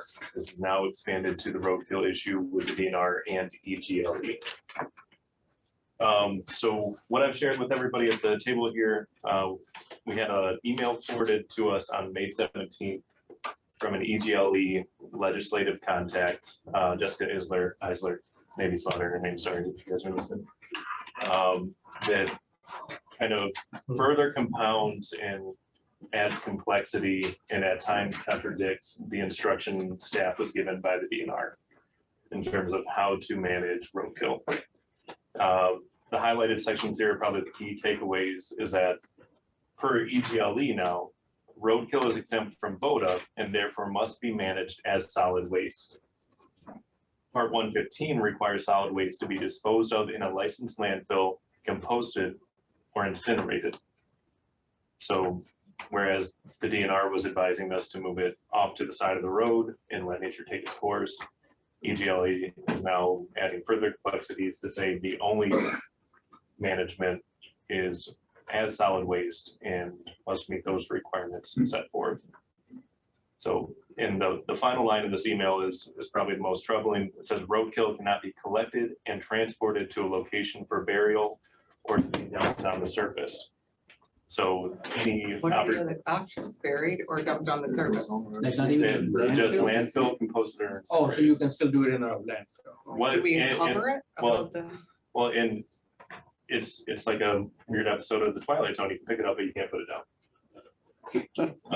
So the trouble with this last line is I know there's been some very generous offers by, farmers and other personnel, within the area. That last line makes that a moot point. We cannot collect and transport roadkill to a location to be dumped on the surface, regardless of its private property or public property. Unless it's a licensed landfill or a compost or an incinerator. Correct. Who licenses landfills? Eagle. EGLE. I was just making that point. This letter is from Eagle, so they collect another permit for a licensed landfill. So we have this draft thing in front of us. Yeah. And if I may, before we consider, so I did receive a phone call from Mr. Scott Whitcomb, director of the DNR, just several hours before this. Deputy Director. Director of Public Land Use Officer. Anyway, a very nice gentleman from the DNR, regardless of title. They are now aware that based on this feedback, there are conflicting directions from the DNR and EGLE. They are very much in acknowledgement of that. That we're not only Grand Traverse County Road Commission, but road commissions throughout the state are stuck in this weird whipsaw between state agencies that have conflicting instruction. So there were some topics of conversation that we agreed upon, that being one of them, that, hey, that's an issue. There's topics of conversation that require further work, whether it's from legislative bodies, identifying who's actually responsible, e.g. the DNR, what fundings will be made available to handle these new instructions and these additional administrative and operational burdens that both EGLE and DNR are requiring. So, they are coming to the table. They are having that conversation. So whereas before it was kind of this steadfast boilerplate language that was getting put out in these letters, they are now acknowledging like, whoa, hey, that wasn't accurate. We are now seeing that EGLE and the DNR are putting the road commission in a very, very precarious position. So, rock in a hard place. Yeah. It's not our statutory requirement to even conduct this activity. So with all that in mind, that brings us to the draft that I've presented for your review. But I want to add that if you read this stuff, it includes individuals. Yeah, not just commission. Individual is exempt from this. So if a deer dies, gets hit and runs off, 100 feet into your property, the individual that owns the property is now screwed, because according to what I'm reading, even they're under this. Yeah, they can't touch it. They can't touch it. Yeah, the exact quote on the letter is, dead deer can be buried on private property if the animal dies there or is legally harvested. That's it.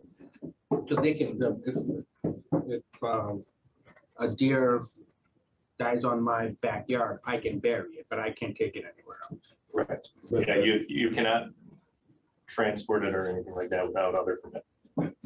It has to be 4 feet. There are very specifics. And I can't leave it on the surface either. Did Representative Roth, I can see that this email is from his office, and it says here if the representative has any questions, because they were unable to reach him. Have you spoken to Representative Roth to discuss if he's going to respond to Eagle on this? I've not had that conversation. I have. You have, okay. And they are working through this right now.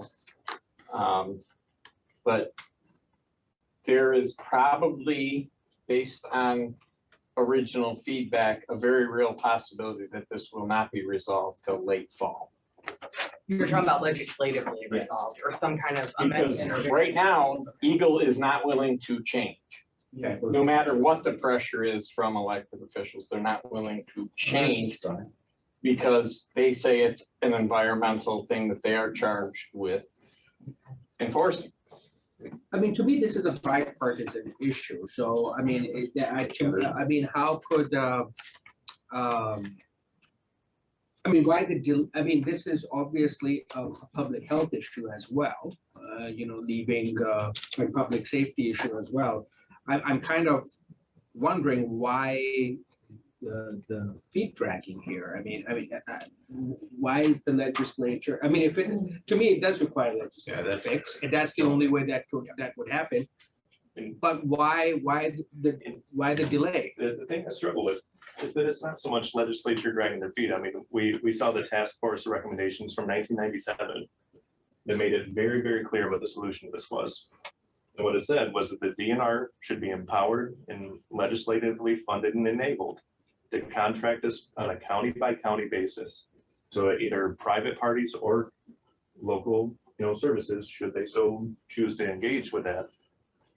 And then that's it. Okay, so sans that, then what we should add to this is that upon each incident, if, first of all, we move it out of the way. But second, we send an email to the DNR where they can pick up their deer. I mean, that, and carbon copy Eagle and all other relevant, local, state and district offices, because it's their deer. And if the task force recommended that they contract with road commissions, that's to suggest that they are responsible to make that happen, to make those deer go away. So that's my interpretation, absolutely. So in conversation with legal, you talk a little bit about that. So- how we came up with this document here. Yes, so we have a communication from McChrysop's legal office that basically states that we should not be touching deer at all for any reason.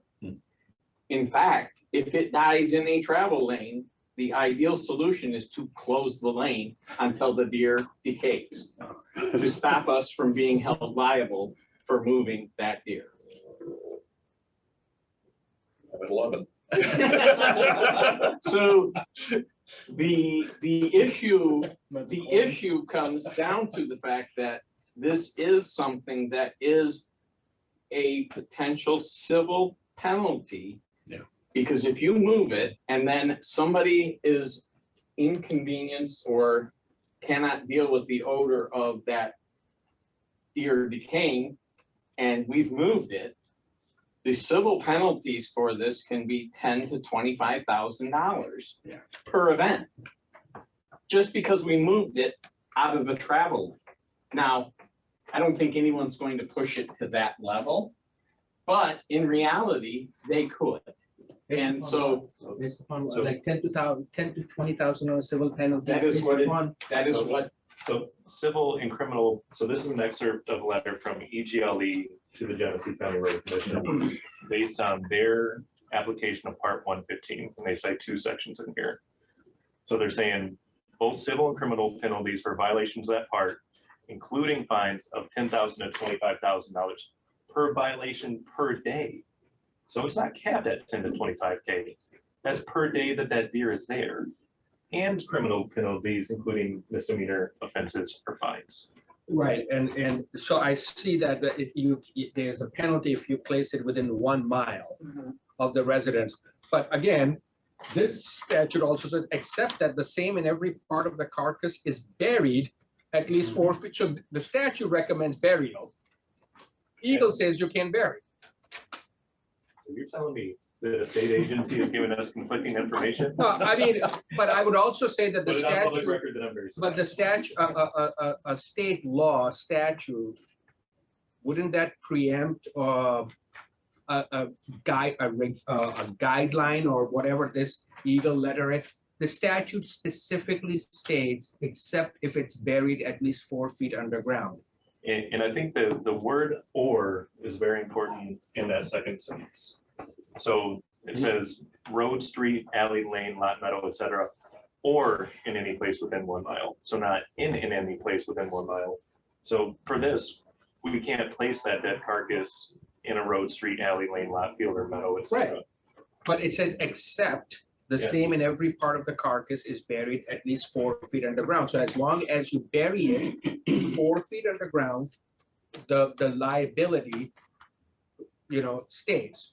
So in order to escape the liability with placing the animal, a dead animal near a lake, river, creek, pond, whatever, within 1 mile of a residence, to escape that liability, you bury it 4 feet, at least 4 feet underground. That's the carve out. So the statute specifically is saying that you can bury a dead carcass at least 4 feet underground. And yet Eagle has issued whatever this letter is saying you cannot bury it. So- Without a permit. And what they're saying is a permitted is that licensed landfill or composting facility. I mean, there must be more of a statute here because, Oh, yeah, no, because this there's more than that. statute doesn't talk about being burial be pursuant to a permit. Oh, no, that's my interpretation of their letter. Yeah, I mean, Because that's they're saying right. Solid waste be disposed in the I license. mean, clear and ambiguous, unambiguous language of the statute is that you cannot put it within these areas other than it's buried. Yeah, and either way, we don't have the ability to be burying deer 4 feet. Right, exactly. Well, because you need the permission of that property owner to do so. There is one other problem that comes from leaving it in place and closing a lane, so to speak, okay? You know, there are other critters that feed off of these. And you know, the wife suggested that this is gonna be a problem because, you know, when we were traveling, you'd see a dead carcass. Then you'd see a dead bird. Well, you knew it was feeding on the carcass. Yep. Or a fox, or a coyote, or a bear, or a bear. That beautiful image of a bald eagle that's sitting in our lobby. That was a bald eagle coming down to feed on a deer carcass. There it is. Do So we have a definition for roadkill? It's not a skunk, right? It's not a. So a roadkill can be a skunk. I mean, so roadkill is any animal that's killed in the car vehicle. right.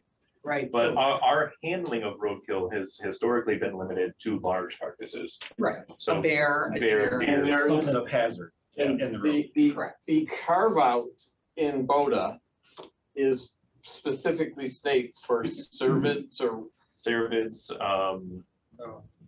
birds, etc. yeah. So it doesn't include bear. So if it's a bear, Okay. we would have to follow Boda. Because it says roadkill is exempt from BODA and therefore must be managed as solid waste. I would question that sentence that the legislative analyst put in.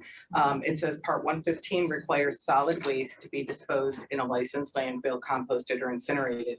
Do we know if roadkill is exempt or waived from part 115? Perhaps we are discussing something else. Do we know for a fact? Because this is the first time it's been brought up. And so that, I mean, this is somebody's interpretation of a legal analyst of a statute that were not provided without definitions of the vocabulary in it. So I would question this letter completely. I don't think this is gospel in any way. And have we reached out to Leelanau County Road Commission or Antrim County Road Commission? Like, what are they doing with their deer right now? So we had a discussion of this at the Paul Bunyan Council, Yep. which included all the surrounding areas. And everybody's doing something a little bit different. There's some people that are using pits. There's some people that were following our previous demo where they just find a more remote place to put it. And there's some people that just leave it where it is. So there's not a real consistent method in, nor probably should there be, because I mean, the different counties have different needs in terms of populous and urban areas and that sort of thing. But both of the examples you just gave are illegal under this documentation. So are they getting fined? Are they Well, getting that's these why this 10 was to such a big 25? deal, because I mean, this was just May 17th that we received this. And that's why there was such a desire. Bottom line is we have to do something. I have one other thing for consideration. Because we live in quite a populous county, we don't have some of the options. And I've appreciated when I saw your initial correspondence, it was way last fall, before the stinky season came on. That there is a pet crematorium in town, and I would like us to see how much they would charge us to incinerate these animals that are in a really bad place, that's really inconvenient for our population, and see if we could engineer our own workaround for things that are just in critical areas that are, it seems almost impossible to leave. And maybe that has to be a little bit part of our budget till our friends in Lansing work. If you that pay out. for it, they will never solve the problem. Elections have consequences, and we're seeing this right here. Well, there's been a lot of elections We since have- but '97, this is though, John. unbridled ability to do what they want to do and have no repercussion. But I'm thinking about the people in our Grand Traverse County. Yeah. So I would be opposed to subsidizing the state of Michigan until they pony up and take care of their problem. It's their problem. So, I don't disagree that it's an immediate and urgent need. I hear you 100%. But I would tend to agree with Joe that hindsight being 50 years ago, when the DNR initially stopped doing this service for whatever reason, and road commission started, if road commissions hadn't started doing that, the DNR would have solved their own problem. Maybe we then, if we did something like this, we send them a pass-through bill. Just, we pass through the actual bill. If they don't pay it, we let them stack up and eventually we have a collection action. But that should- And I'm serious about that. I mean, I think but we that should should be pick the- them up.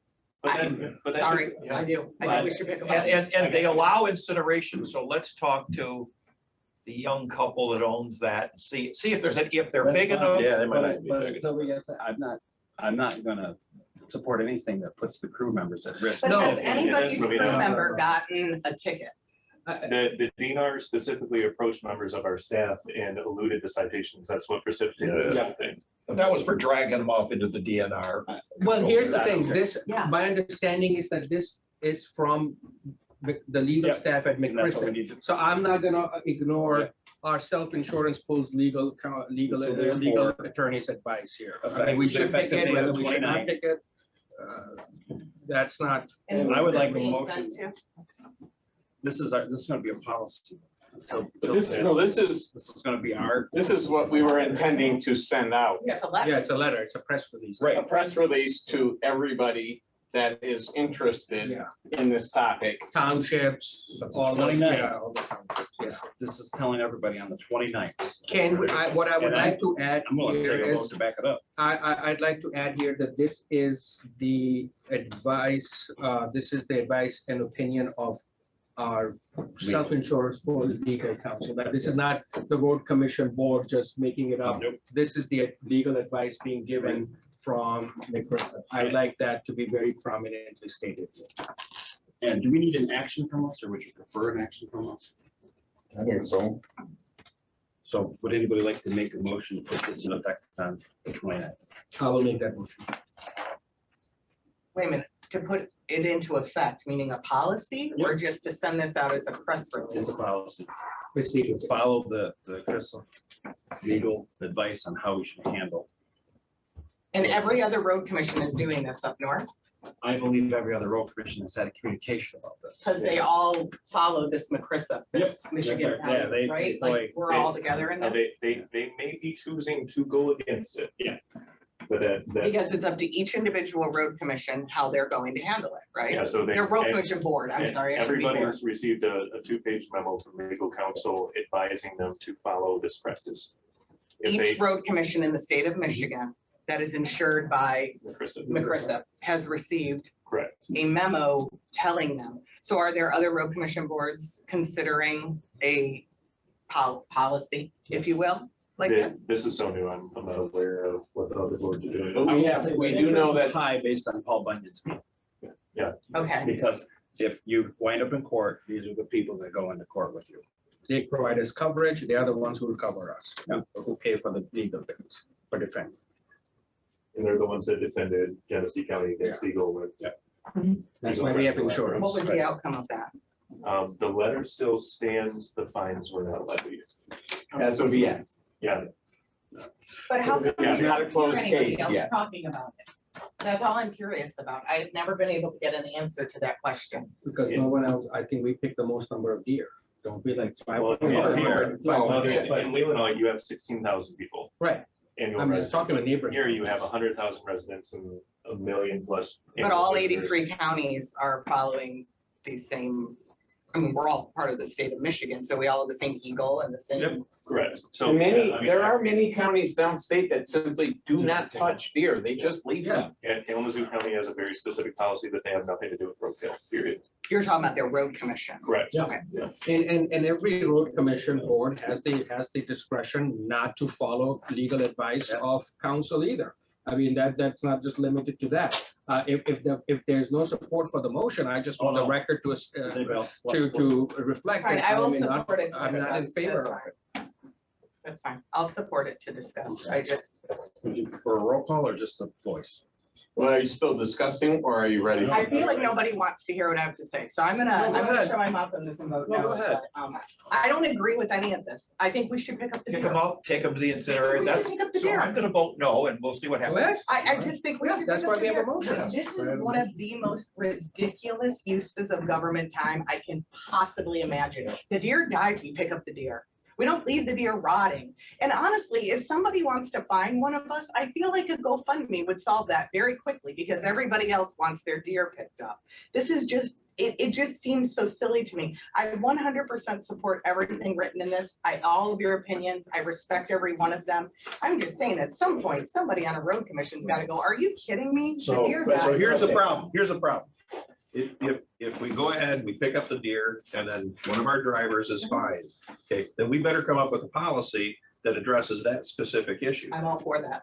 And that's what you're And about. it's, yeah, and it's a misdemeanor. And it's a misdemeanor. So we, yeah, and so it's. So they could it's potentially. Potentially a criminal So record. every one of the And other counties are letting their misdemeanor per day. employees get a misdemeanor. Well, the civil stuff is the per day stuff. It's the act itself is, it could be a criminal act. This policy protects the crews that are on the ground on the. Yeah, this is for the workers. No, I It has nothing understand. to do with whether or not we're picking this up or not. Do I, no, I mean, Yeah. my section of my road, I think last fall, there's 8 of them hammering through there in a matter of 2 months. So it's like, They're really gonna give misdemeanors to county road commission employees. are in you the willing to city. take the risk? Yeah, I mean, that's a risk we have. We didn't ask them to send us this letter. We didn't ask Eagle to draft this language. We didn't ask the DNR to approach our staff. And why us? Because the DNR threatened us. Yeah, Why this us? specifically, DNR threatened right. us. Why did they Specific- threaten us when every other county is picking up Because deer? we're populated and it's, Yeah. we're receiving 5 calls a So month. in Grand Rapids. Started as a local are they- But it started with a local Yeah. individual. Who's probably fired next week. And I have to be open and honest. I mean, I share the concerns of everybody here. I mean, roadkill is an issue. I mean, it Absolutely. requires an urgent Yes. solution, but it is not, in my opinion, the people at this table's problem to solve. I mean, Lansing is letting us down. This is a very clear and straightforward issue that was solved in 1997 when that task force went forth. The DNR just has to be told to follow the recommendations that were put forth 23 years ago. I mean, do I believe that we have a response, we should be picking up roadkill? Absolutely. Do I believe that this is absolutely ridiculous and that DNR and Eagle cannot see eye to eye, cannot resolve this issue without a legislative fix? Absolutely. But at the same hand, as a road commissioner, we also have a responsibility towards our workers and employees in reducing their risk and their liability for a possible criminal charge brought against them. We don't have the luxury of testing that theory to see if they would actually do it. So that is why I am going to vote for this recommendation based upon legal counsel's advice from Ms. Wilson. And as now the person that's responsible for operations, I'm 100% uncomfortable directing any member of my staff to break the law. Okay, so here's where I will suggest, because what you said is absolutely accurate. This is ridiculous. It is. And Lansing let us down. My inclination would be to stand together with the other counties in Michigan and let them know that they've let us down. But if what you're saying is true, and in fact, our employees could have a criminal charge, obviously, I don't want that. Do I believe they would really do it? No. It's not an election year, maybe they would. I don't know.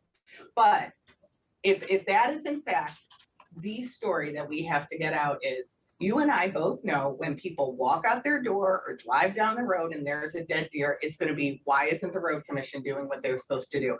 So this is where communications, which is not our strong suit, comes into play. So when they see that dead deer and they're angry, don't be angry at the road commission, be angry at Lansing, be angry at, and contact your representatives, and let's all stand together to do this, because we shouldn't have to pick between our employee getting a criminal charge and providing a service that all of our residents expect and deserve. This is ridiculous. It is ridiculous, but this set clearly says roadkill is exempt from bodies of dead animals and therefore must be managed as solid waste. Part 115 requires solid waste to be disposed of in a licensed landfill, composted, or incinerated. If we have the incineration option, why aren't we doing it?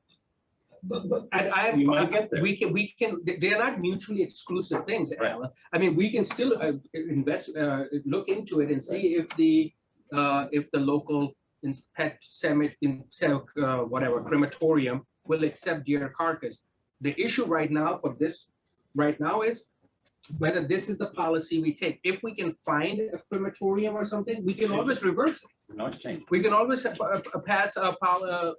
make another motion to allow deer carcasses to be picked up for cremation or There's incineration. a difference between a policy and a press release. Yeah, this is a neither. procedure. This is Yeah, just this is just this is a procedure. procedure. So if we in fact are going to say, hey, when you see that dead deer in their road and you're angry about it, we want you to know it's not being picked up because Right. our employees could be charged with a Right. crime. Absolutely. That's the story. I don't Yeah. see the And- story in here, but and- that's the story. I think It is that's, the state of Michigan's responsibility. When I've spent many years in Lansing, and every law written for natural resources, the deer are the responsibility, quote, Can we owner. provide by an law- email for by people to the DNR. contact? If you're angry about this, here's the contact to, maybe to our legislative analyst friend down at Eagle. I don't Because care, but we We can. don't issue the deer tag. Sorry, Kylie. That's somebody else. Not Kylie. Well, she's answering the phone. Oh, no, that's what I'm saying. We don't want them calling you Right. because this isn't a decision that the road commission made. This is a decision that we made Because the because. state of Michigan has failed to. So can we provide do its a better duty, we job have at to read breaking that. this down to a very simple thing? And then I agree with Alan that we consider the alternatives on it. But for the time being, if this commission is asking and the staff is asking for this clarification, then we don't need to talk about different No. like legislative pieces and everything. We say, one, the deer dies. Two, we can't pick it up because our employee could be charged with a crime. And three, if you don't agree with this and are upset about it, here is who you contact. That's the end of it. And then we get it done. And when all of us stand together and do that together, then we can accomplish this. This should not have taken 1 week, let alone this long. It's not hard to figure out. So, and I know that you guys have done a great job working with our partners in the CRA and all of that stuff. Obviously, Representative Robb has helped us and we can continue to address this legislatively. But at the glacial speed of government, that legislative solution will not happen before the dead deer are coming out in the fall. Right? they're there We now. might be They're dead there now. at the rate. We could be dead. Please incinerate me with the deer at the And I pet. can We carry this much longer. Yeah, listen. So I don't, I mean, I Right. appreciate everything written here, but that's not to me what we're doing. We are getting out a very clear and concise, very short message to the public That- of those three. That's fine, items. but we have to have clear, precise procedures for these folks to follow, and that's what we're doing here. Okay, The but secondary what was part the is the motion? work. The motion was to authorize this press, because I consider it as press release that is advising people that the guideline or the guidance that we are going to be providing to our employees effective May 29th, which is this. So the motion is to approve the release of this press release and with the guidelines effective May 29th. Which basically gives Jay and these guys this is how you want to do it. Yeah. And it's backed up by our legal, that if you handle it that way, we're there to. So this is internally telling our staff how we think they should Yes. handle it. I will Based support on this if legal- we choose an external Based version of it on as well. legal advice. Right. That's great. And our staff can feel backed up and we support their choices on that. But this is not an external thing. If I got this in my like email or something, I'd be like, I have no idea. what Let's that not, I want to cloud you. We can work on the message or something. Yeah, the message, But this is. this is internal. directive. Right, what so we're this going is, I will vote on this if it is an internal informative piece for our staff. It is a directive. It's not really an A directive. informative piece, but it is a directive So- because they have to. Any more follow questions? Can we go to a roll call? Is everybody satisfied? Kylie, will you do a roll call, please? Corn, Yes, Lehman, I abstain. that's not how it seems. No, that's not how exchange works. No. Gilman, Yes. or, Yes. yes, I'm sorry, Underwood. Yes. I will make a motion that we craft a press release that will be succinct and only discuss the liability of criminal liability of our employees and where the residents of the county can direct their grievances towards that specific issue. I'll support that. We can do that in a voice. Everybody's happy in a voice. Yeah, yeah. All those in favor? Aye. All right. Can we follow up on the crematorium? Oh, yeah. Yes. Go ahead. I will make that They motion. can handle that. But we don't know, but So, maybe, yeah. maybe. I will make a motion to direct staff to inquire We will. if there is a possibility. I don't and- think it We get a is. motion. Okay, then we're good. We hear you. If there's a out for our Yeah. most Absolutely. spots, I'd like to be able to take care of our residents. I'll be blunt right now. I am not subsidizing the state of Michigan. They did an $80 billion budget. I'm not gonna That's crazy. subsidize them for consideration of their deer.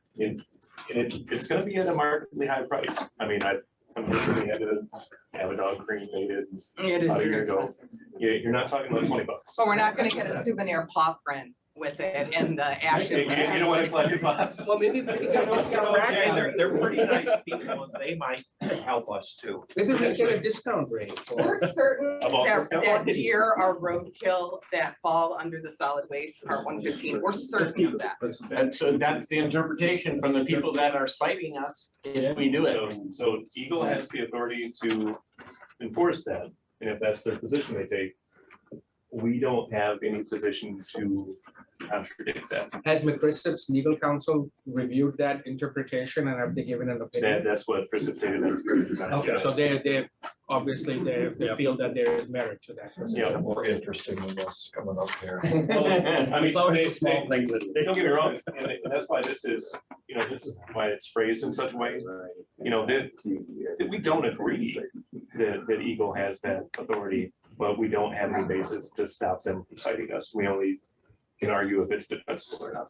I just think we're missing an opportunity to stick it to the state of Michigan. A motion to have. them This go is crap and so pressure release. obviously I'm not on a board with problem that's bipartisan, as Hyder pointed out. I think it should be addressed that way. So the issue with that is John Roth went out looking for signatures. Between the Senate and the House combined, he was able to get 22 signatures. But if more of their residents saw the deer, which it's gonna get worse as the season goes Oh, on, yeah, right? next week. And they could direct that in a constructive manner towards somebody that could solve it.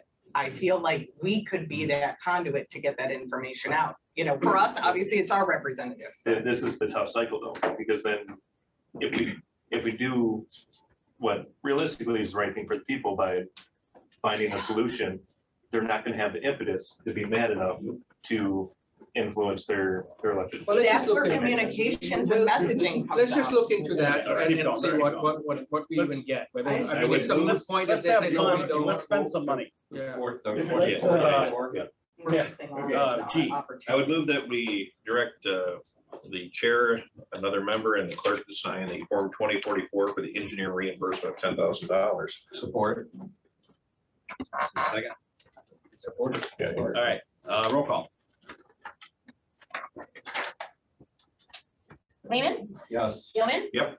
Chasm, Yes. Horn, Yes. Underwood. Yes. Now we're at, no, I think we're at, I've got G1. Oh. Yeah, The new H, yeah. Blackman Road, for the new H, I'm done. New H, that's right. New H. So this is just merely another funding source, a separate cost participation agreement, adding the D funds to the Blackman Road project that had previously, with another cost participation agreement, been approved. That was the federal buyout program. This was part of our regular schedule. Yes, yep. So we're gonna spend the money, but this clears the way for the. Yep. Action. Yep, this is just bringing in additional funds to that. All right, very good. Is there a motion? So moved. A second? Support. It's money? Yep, so roll call, please. Who supported, I'm sorry?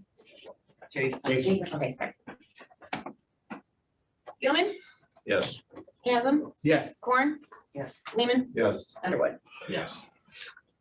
The old age. The old age. That's just recognizing the award of the project for Elmer's. Motion to approve the award of Blackman Road Project 22E001 Elmer's for $1,456,332.42 more or less. Support. Any further discussion? Roll call, please. Chasm, Yes. Corn, Yes. Lehman, Yes. Gillen, Yes. Underwood. Yes. I have a question. When we're awarding these bids, we're doing this stuff, which we're provided all of the data and information on, why aren't they just under consent calendar? Where somebody could pull it off if they wanted to ask, but they're always at the end when everybody's tired of talking and they just get shoved through anyways. Couldn't they just be consent calendar items, because you roll call a consent calendar anyways? But if it's bids that our staff have followed the procurement policy. You know, actually speaking to something that you have a concern with, which is public relations. Sometimes it's nice when people hear their road or, you know, I mean, Yeah, we could. so, I mean, it's just like. Yeah, I'm not, I don't know if we should be including a million, $1.5 million. Well, I don't like any of that, but I was told not to talk about it the last meeting because I wasted too much time at the end. So I'm just saying, you No, guys have. Why don't we one way or just the move other. this stuff off? That's what I mean, yeah, Thank you.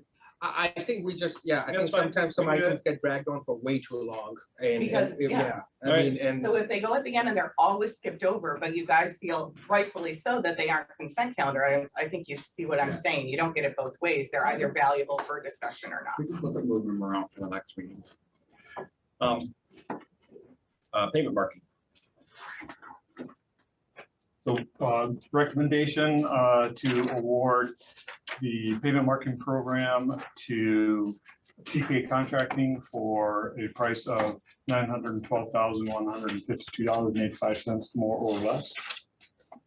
Can you just explain, did they not understand our proposal, Wayne, or what, why did Michigan pavement markings? So significant. So, yeah, so Michigan Pavement Marking, they only submitted for the long line waterborne pavement marking. Their comment was they haven't for 2 years been able to procure and utilize any of the that would be the polyurea materials. PK, and they drew question as to whether PK was actually using that or substituting. So we confirmed with PK that they are indeed providing and have been able to for the last several years.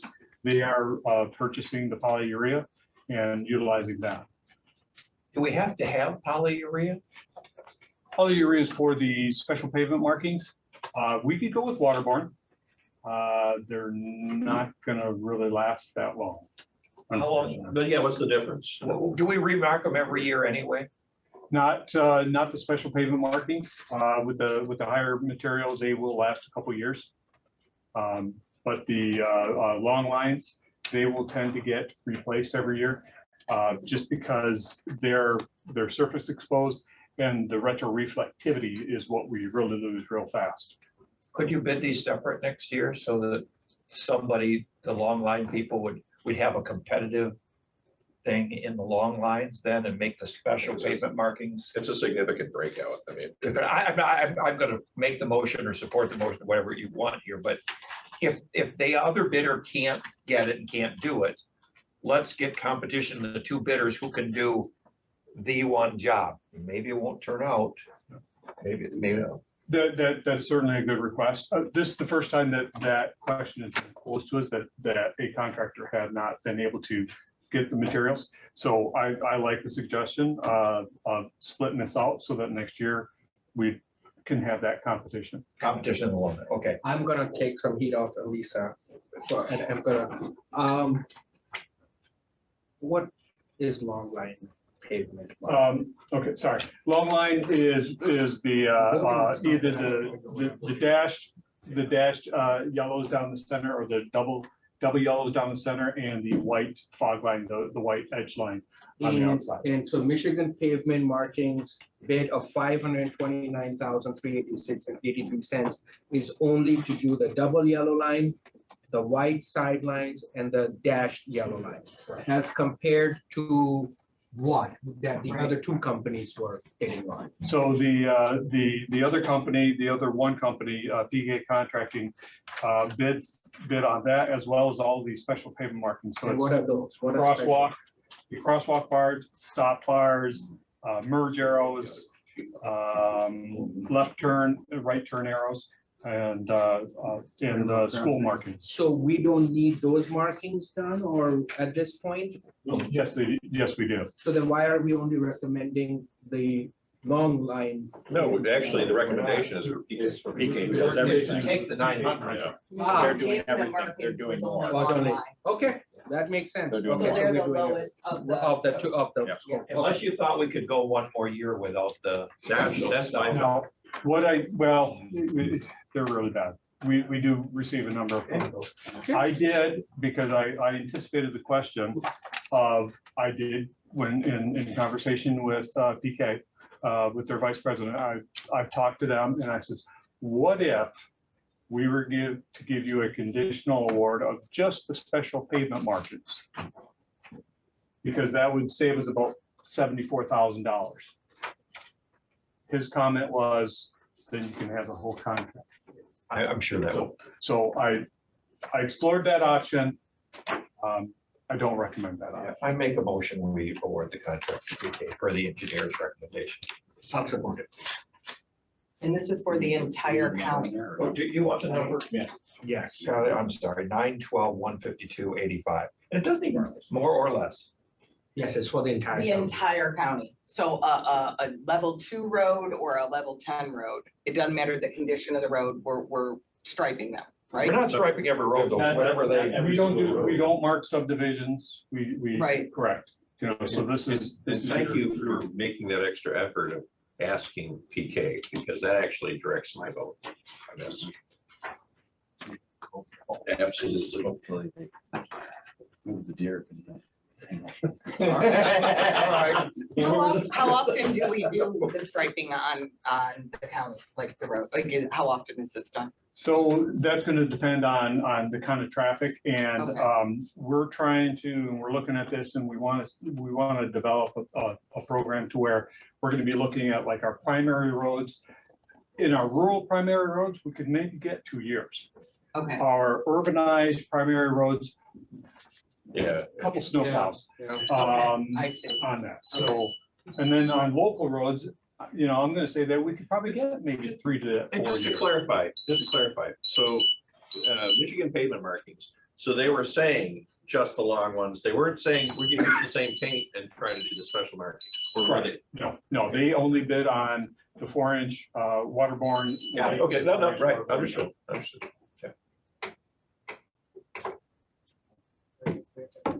So, any more? Kylie? Corn, Yes. Neiman, Yes. Gilman, No, Kevin, Yes. Yes. We had a nice discussion about it, what we think. yeah. So we'll likely see this every year, something about striping. Something, Yes. yeah. Okay. Silver Lake and South Airport. Yes, a recommendation there to award to Elmer Crane and Dozer for $1,293,972, more or less. That really came over, didn't it? And what's the scope of the work within this big project? So the scope of this work will be additional widening to South Airport Road as it approaches Silver Lake Road. Widening out, replacement of guardrail, a slip lining of an existing very deep metal culvert, and then a new, and this is all going to happen in order to facilitate construction of a full left turn onto Silver Lake. And this would then also include the reconstruction with a box span configuration of the traffic signals. Okay. And do we have an anticipated start and completion date, or is it too early? We do have a progress clause in the contract. This would be starting after Cherry Festival. Okay. It would be completed by the fall. Part of that is because we know that there's a 3 to 4 month lead time for strain holes. Also, we wanted to get beyond Cherry Festival before we do this project. This project will be open to traffic and it will be maintained. And so that facilitates a lot of movement, a lot of shifting of traffic, and that's why the prices are up there for the minor traffic devices, because there's a lot of moving parts. So we are not going to be closing down in the section of South Airport Road and Silver Lake Road. We'll just be diverting. Yes, yeah, Traffic. they'll be tapered down and shifted in order to. And the project is going to start and finish this year. Yes. Okay. Okay. So when you do The the lights- date, you'll let them know at the township, right? Yeah, so when we have our pre-construction meeting, then we will have a schedule from the contractor, and so those are the hard dates. Those are the ones that we. Better get after it. Don't pass out on us here today. That lighting system there is the part of the Scoot system then? That will be part of the Scoot system over on the west side, as that moves through. Are we still experiencing problems with the school system on the west side? It's still in the process of being validated and then brought online. Part of it is we're having communication issues with the cellular modems for the tactics units. We have gotten some very good news this last week. City of Grand Rapids was running a very similar system, and they have a program that's under test right now down there, and they're having very favorable success with. So we've reached out to them to see if we can't get a copy of that program as well. And So like boosters or something that they're using, or? These are going over the cell modems and things are, it's systems are dropping out, they're timing out.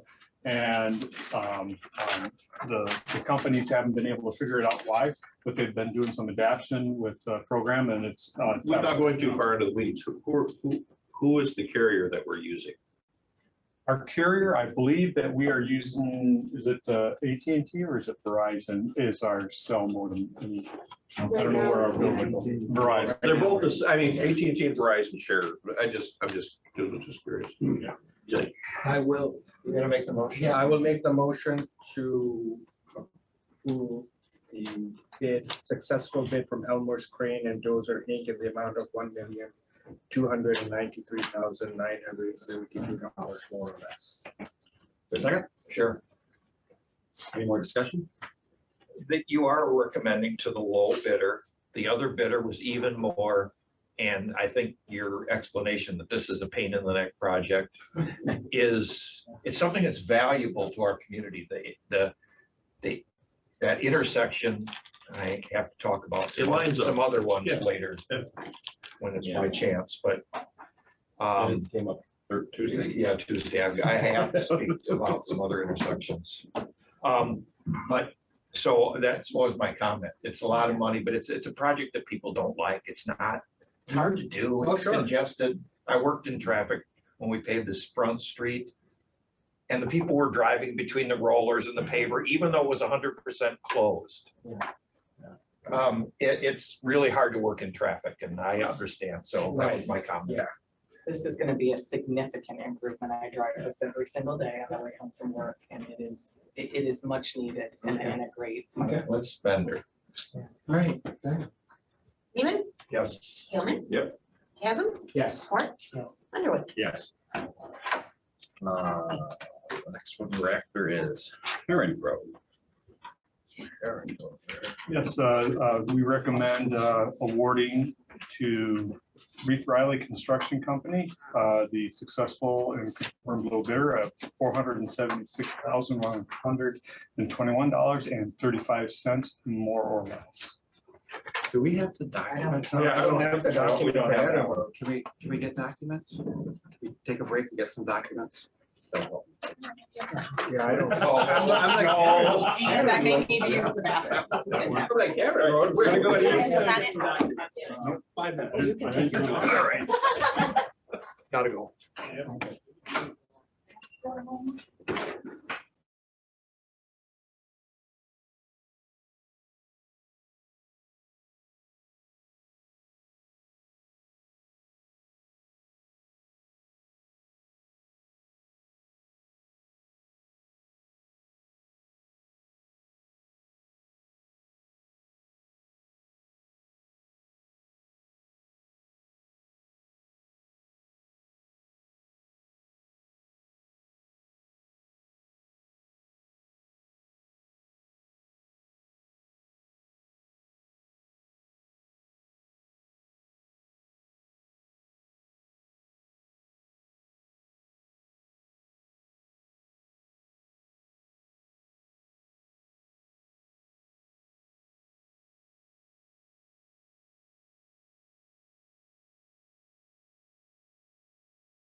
with their issue of seasonal and everything. Build them.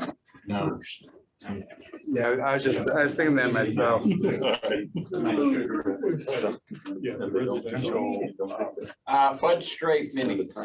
right. That's, I had to, that was. Dinner? Are you having low glucose? Yes. Low glucose? Yeah, I did that too. My low blood sugar alert went off. I picked this drink tonight for a reason. I got you, sister. Different counties, right? You talking about- First thing they build is. Everyone is like. I'm like the one girl, I'm like. 30. Building Like, code, we get paid to do this. they And establish, people they listen say- to us. I think that, I think so. they will issue a certificate of occupancy I can't tell you until how many people have every said to permit me, is closed you out. need to understand more what's going on here. Well, here It's you not go. completed yet. But if it's a private road and they build it first. That's, We don't have any issues. Right. If I trip on mine. I won't feel as You want, you, bad. okay, that's for, okay, and we're gonna, okay. we will discuss that under manager's comments as to what's happening. I've tried to And resurrect that, but just. I will try and keep it as short as I possible. don't care. I'm here to get my job done. Right. I mean, I don't I'm care a now. self-employed- I was having a problem I'm in the self-employed world. Better, I get better. You're all there. Yeah. So that worked out perfect. It's not so much the passing out, it's the fact that what happens after I pass out, because it's hard to get me to take in sugar if I'm passed out. Yeah. And we don't need, I don't need to go to the. I would love to see that resurrected. I do carry See, those I was telling me all about tablets around, which are like so gross, but I do, and I find they work like quicker than when I eat something. Yeah. But if I drink something with sugar in it, I'm usually okay, which I don't normally do. so. County land development. Yes, I think that was. Says, please print clearly, thanks, okay? Oh, are you gonna write your name? No, just Great, thanks. so. So, Something went down. yeah, I'm still going down. I should recover fairly quickly. Anything below 100 is starting to get into cautionary, and anything below 70 is considered low blood sugar, and I've been there now since my alarm went off. And say I give you, I wonder I what give they you a say. sugary cough drop. I don't have sugary cough drops. Yeah, cookie will help you. Not exactly the greatest way to go, but that'll jack that sugar right. I gotta get it up to make it at least home. I can deal with it. Wow. All right. Oh, Heron Road. And They'll be a very happy town. Oh, they are. I know. They've been fighting, dude. Can I make a motion? Are we? Let's wait. We gotta, let's wait for Wayne. Okay. they do have one extra request, which I would like to talk to right now. Well. Right, let's go. Yeah, Okay. assuming we approve it, they have a Start request. ordering dinner at this meeting. We have. Ordering it. Because then the people won't feel like, you know, starting getting hangry and, I mean, if we have sandwiches here, I mean, then we can go until 10 o'clock. Great. You know? Oh, yeah. You want to put a bunk bed in? No. My bedtime is 10:30, so I want to just. Or we can go faster. See, my bedtime was 22 minutes. I know, we can. Okay, Wayne's back. All right, I think we can go. All right, we'll call it back to order. Next one on, now we have our documentation. Heron Road, Wayne? Heron Road, yes, staff recommends the award of the Heron Road project to Reith Riley Construction for $476,121.35, more or less. Yeah, you know, what would be helpful is like if it included what was the project, like is it chip and seal, what are we doing? So this is a reconstruction. I realize that you don't necessarily, when you look at the bid items, don't necessarily know what the project is. This is a crush and shape with addition of gravel to add to the pavement structure. And then resurfacing with 3.5 inches of asphalt and pavement marking. Okay, I mean, just a note, I mean, maybe it would be helpful to all of us to include a one sentence description of what the project is. because sometimes it's not clear from the tables. What the actual project is, whether it's, I mean, obviously lane markings and everything, that's pretty obvious. But some of the other stuff, it's not always clear. So, okay. And M37 Oak to Hannah Road. The 3.5 inches. Just. Is that new standard? It's been in there, been our standard since 2016. So that's a 2-inch leveling course with an 1.5-inch top course. So somebody else can make the motion. What was the add-on? Yeah, what was it then? No, I just want to talk after we get done. Well, this assessor, there was one addendum to the Oh. issued contract, but Oh, that was just, that was issued 20 minutes after it was advertised. We originally said we would open on May 19th and we pushed that to May 23rd. Oh, I made the last motion. I'll make the motion. Okay, all right. I'll make the motion. All right, go ahead. I gotta find spell it it. out. I gotta find it. There it is on this sheet. I make the motion to award the bid to Heron for the Heron Road Crush and Shape Project to Reith Riley Construction, Inc.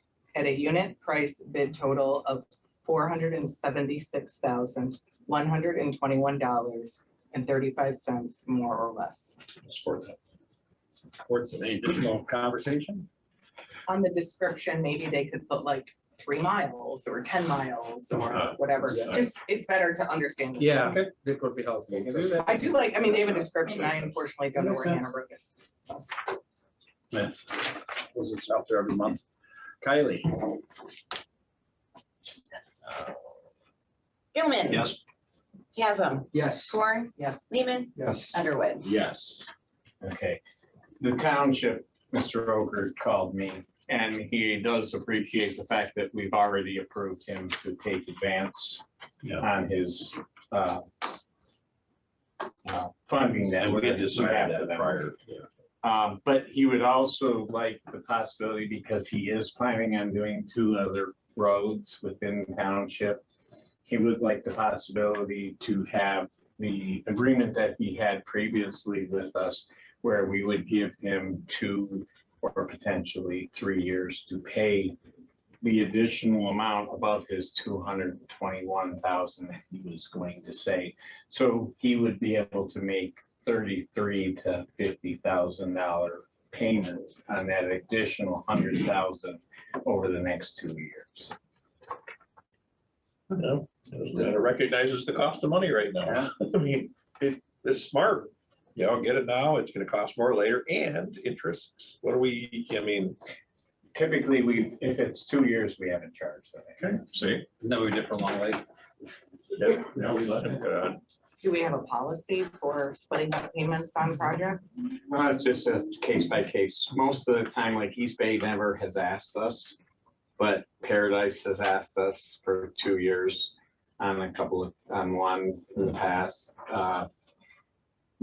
Mayfield has asked us for one that was 2, one that was 3 years that they took to pay in the past. And we haven't had a cash flow issue, so we have, until we have a cash flow. Okay. That has not been I mean, if you want to make it a policy, great, but we've been. No, I just didn't know if that People was. were putting their money up, we common thing. really like. Yeah. And I don't recall a motion for that, or just. It's just, as you guys, as long as nobody has an issue with it, we'll continue on and just do that. Okay. So then we'll go on to payment conditioning. Okay. So first of all, I want to address this because Larry is not here. His daughter made the playoffs in softball, so he's at Good for her. first playoff game for her.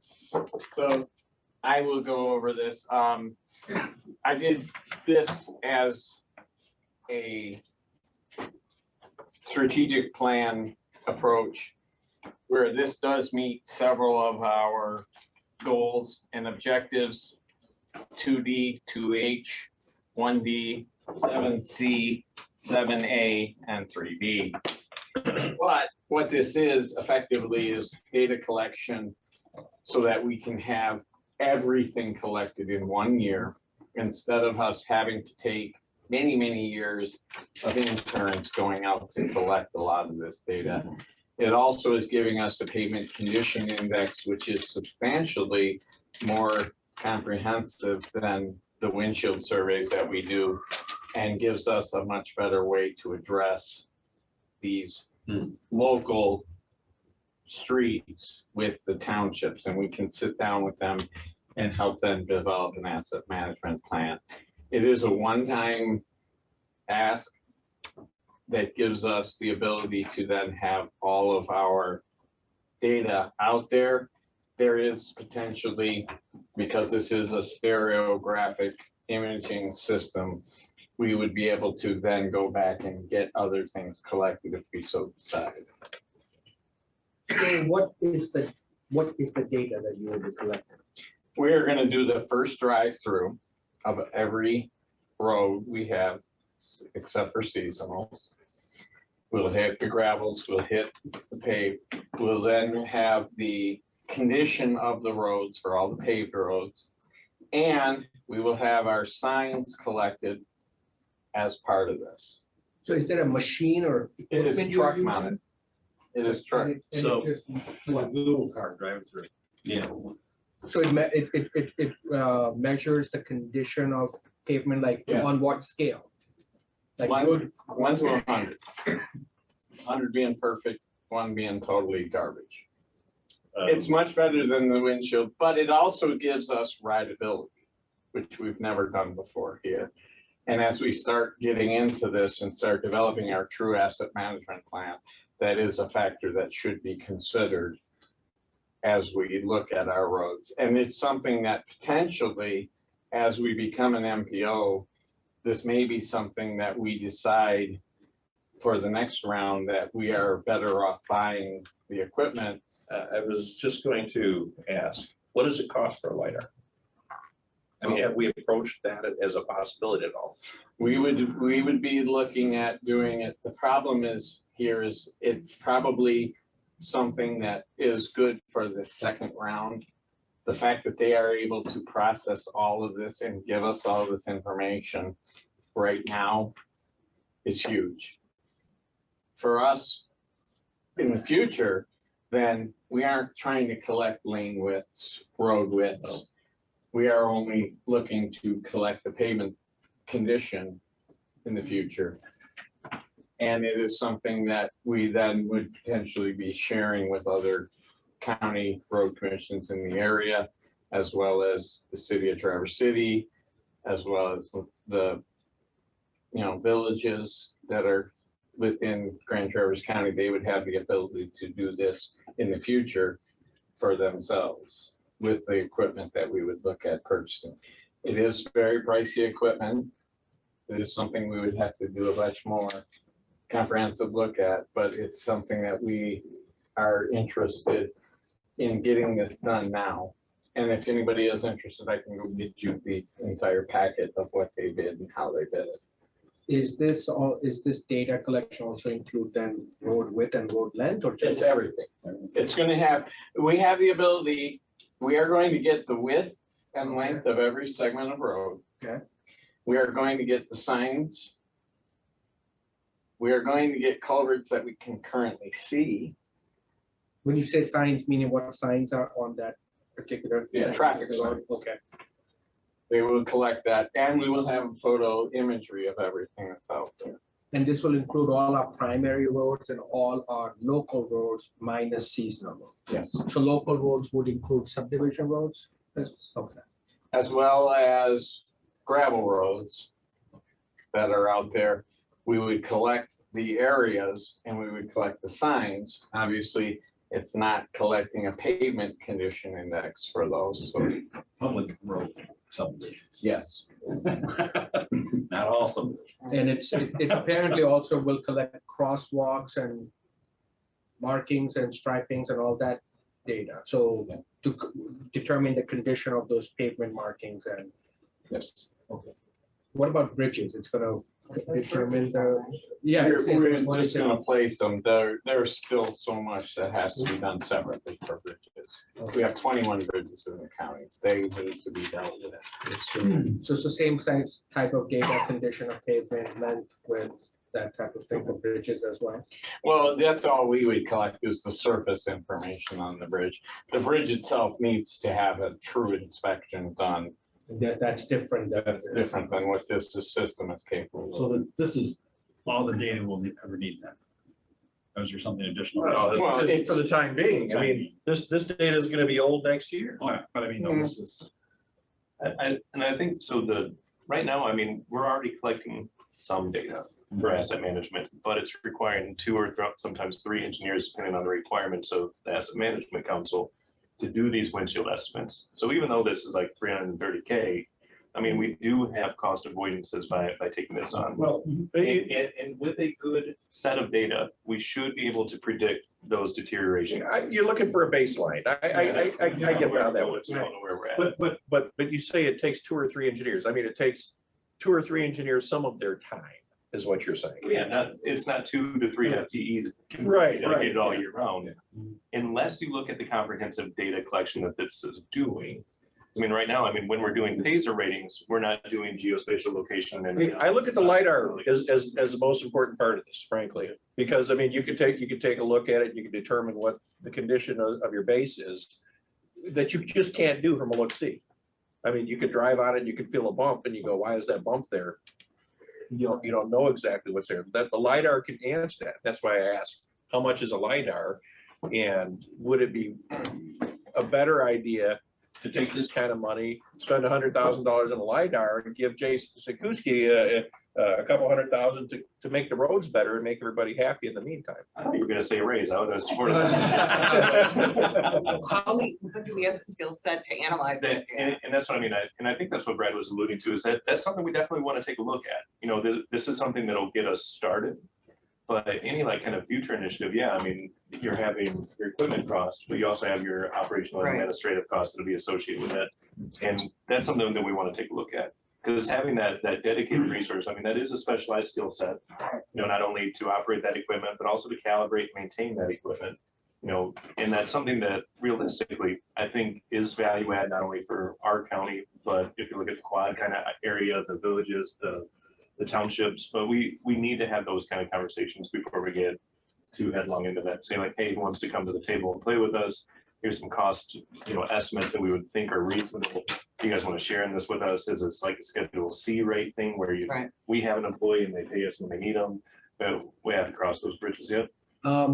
It says 25 vendors reviewed our RFP. Only 2 delivered a proposal, but apparently only this company provided prices. So what was the other proposal without prices?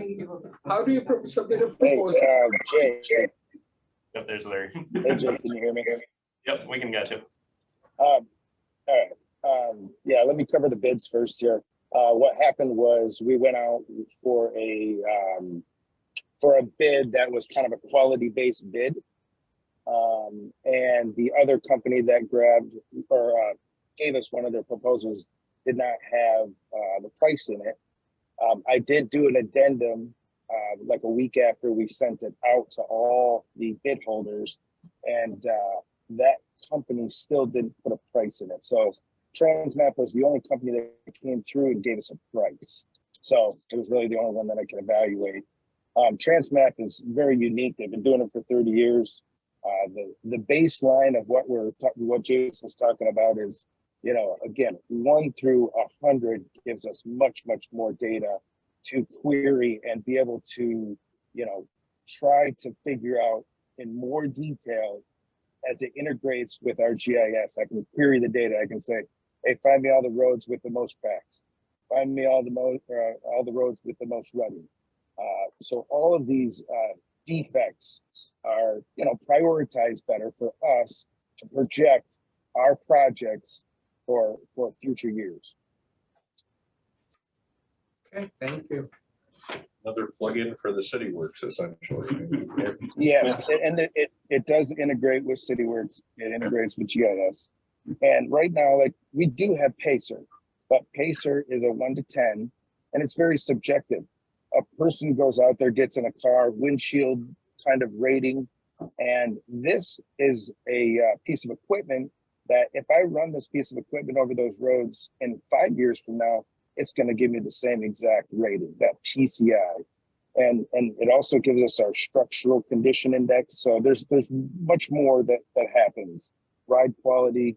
So there's just things that you can't really get by sitting in the car and saying, well, this is a 1 or this is a 2. And then another year down the road, a different engineer gets in a vehicle and says, I think this is a 3. So it takes out the subjective rating, and it again, sets that baseline, and we can do it in a couple more years. Then we can start seeing deterioration curves, and then we can really start projecting out our asset management plan. Are you ready for a motion? I'm ready for a motion. Okay, I'll make a motion that we approve Transmap for pavement condition index professional services in the amount of $334,072, more or less. Is there a second? I'll support it. Further discussion? What's the timeline where if this goes well and gives us the data that we hope to get, what's the timeline on having to do this again? They usually say around a 3-year cycle to drive it again. But by then, we would be, like I said, potentially doing it ourselves. The original setup is the real hang up in the first go around. Getting this data into the system, into CityWorks, that this company has been doing for so many years with CityWorks, that they are capable of doing it and setting it up. In the future, it's something that we potentially could be doing ourselves. We'd have to look and do some evaluation of it.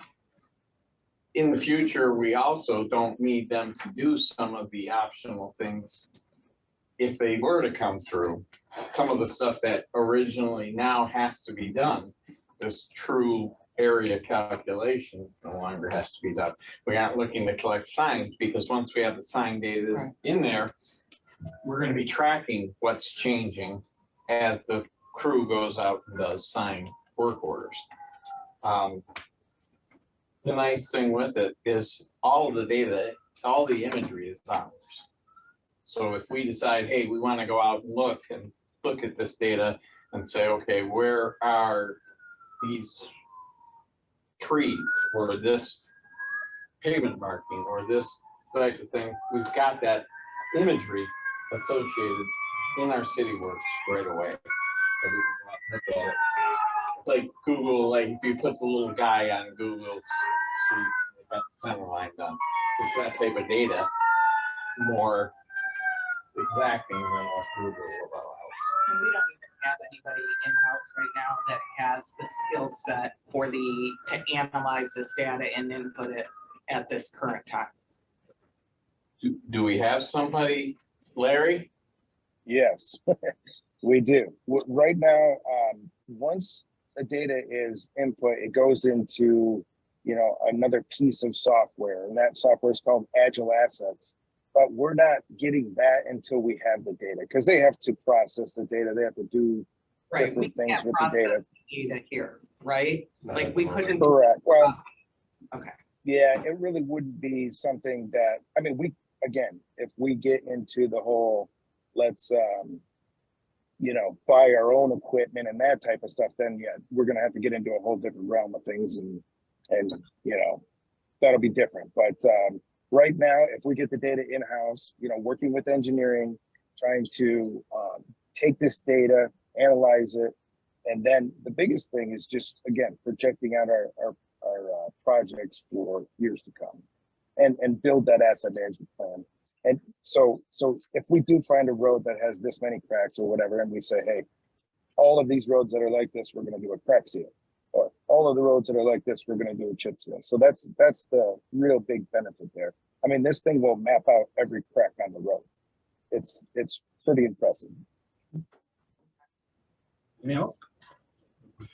Bailey? Roll call. Kevin? Yes. Corn? Yes. Lehman? Hillman? No. Underwood? Yes. No parking request, Keystone Road, Hammond to. Well, it says Cass, but Hammond to the sub power station. Why does this have Brad's name on it, not yours? He's paid the big bucks to talk about it.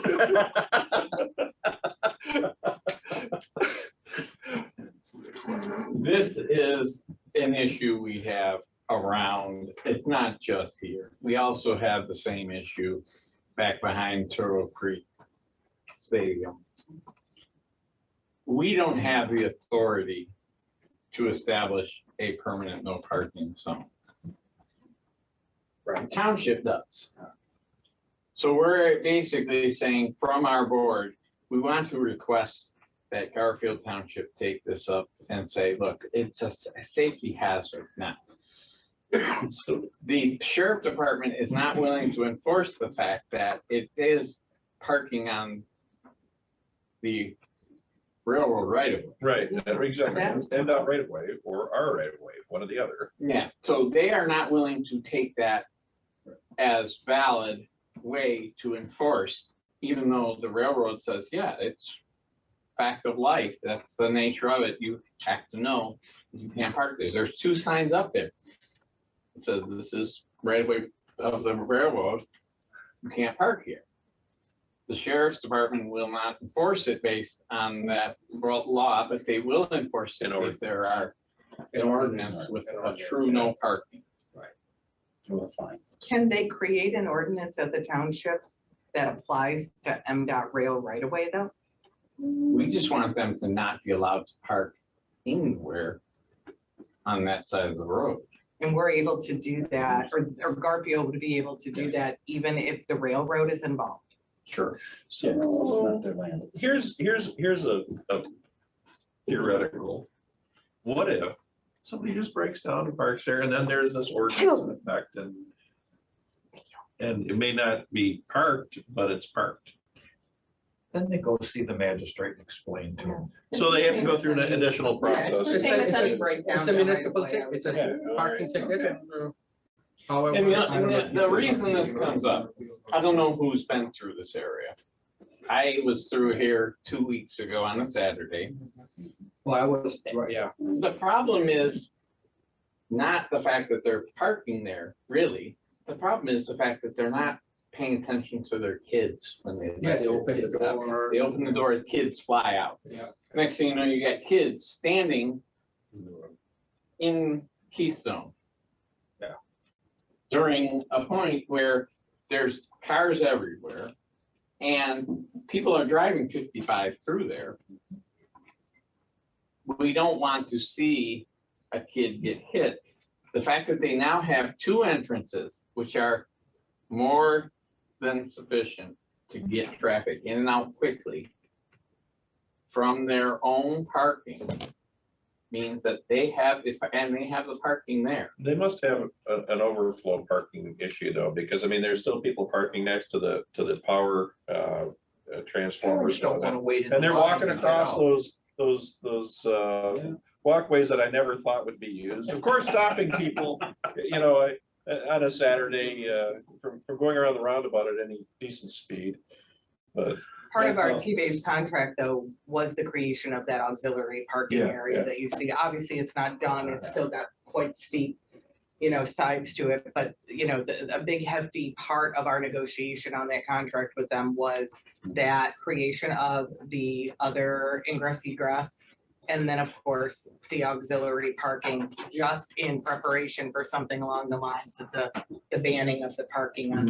And it's not safe. People just get frustrated that there's a lot of traffic along there and they just indiscriminately back out in the middle of traffic, right? All right, I can't wait any longer. Yes. So the Parks Board has been discussing this for years, and we have no power to do anything. We're asking our board to formally make a motion to formally request Garfield Township to set up that as a no parking zone. And I'll make that motion.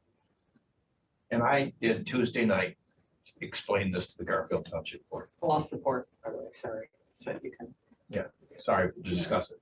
And I said, we made a big investment in this to improve the safety in the roundabout entrance. It's a huge spend. Let them use the parking lot. They've got a nice parking lot in there. Yeah, and, you know, I'm still on parks and T-Base is concerned about it too. They don't want anybody hit by the roadway. I mean, the soccer folks are concerned about it. So what is the issue? Is Garfield not supportive of this? No, ordinance? this is just a formal request from us. I mean, Did you get feedback from the board at that meeting? I got a lot of feedback from them. I would have. On this particular issue, they seemed to go along with it. Really? Okay, I'm glad to hear that. if they so choose not to, they so choose not to. Yeah. And we'll go on to the next step. I mean, ultimately, quite honestly, the FRA can come through and with a fleet of trucks and tow everybody away. In a way, I mean, well, in a way, I'm for- glad They have that unbelievable power. it's not really up to us. For a tournament, there also is the opportunity of off-site parking as well. Because we know that obviously when one of those big tournaments come in, Yeah, it's yeah. an extraordinary amount of traffic that we normally wouldn't see from just our county soccer. Just park out here and get a bus from the They parking lot can, here. yeah, a tournament could set that up with their event permit requests and There's things. been some emails back and forth from John. Yeah. Do we need to do stuff like that? Okay. So. Any more? This is all those in favor? Aye. Opposed? Okay, we're on to manager's report. Okay, I apologize for last time we had discussed this in April. I was thinking back through the grant process that we had talked about for the whole issue of safety grants. So I was under the assumption at the time in my head that we had agreed we weren't gonna spend money, but we had looked into saying, okay, what about doing this as a grant application for what it is now, and then looking to potentially move the money to later do whatever we decide. So my bad, I apologize. I thought that was the reason why it wasn't filed. Wayne was not here. And that was my assumption. I apologize for that. So what it was is we have had more conversations with this, and there is a significant issue out there that needs to be addressed. And the turn lane is just not going to cut it. And we need this, I'm sorry, this is straight movers. Oh, Okay, straight go. Okay. Yeah. So we need to have a more comprehensive approach, and we need. I said that back when we were talking about it. Yes, I think, yeah, I think you did, yes. There is no way the turn lanes is going to be enough. They had some data in their road safety audit that said, okay, a signal is a good option, but they never brought the data to us to back up how they came to the fact that it was a good option as a signal. So we need to have continuous discussion, and we are talking to Ron about this now. We're going to start looking at the potential of what is the long-term solution and apply for direct federal grants instead of safety grants, which would be substantially higher in dollar amounts. Yeah. So we are going to be working with Ron, and we are going to be talking about eliminating that first row of coaches. They're not trailers, coaches. So we're going to talk to him about, you know, what we're going to do to correct that situation in a more permanent fashion. Because no matter what, if you put a signal at straight and you have traffic backing up, the problem they express is the fact that you've got people coming up a big hill in the middle of winter, you're gonna be stopping them on a big hill. How do you get that removed to start moving again? So, you know, I hate this word, but this is actually appropriate, I think, in this circumstance. There are stakeholders. Okay, we are clearly a stakeholder. Long Lake Township is clearly a stakeholder.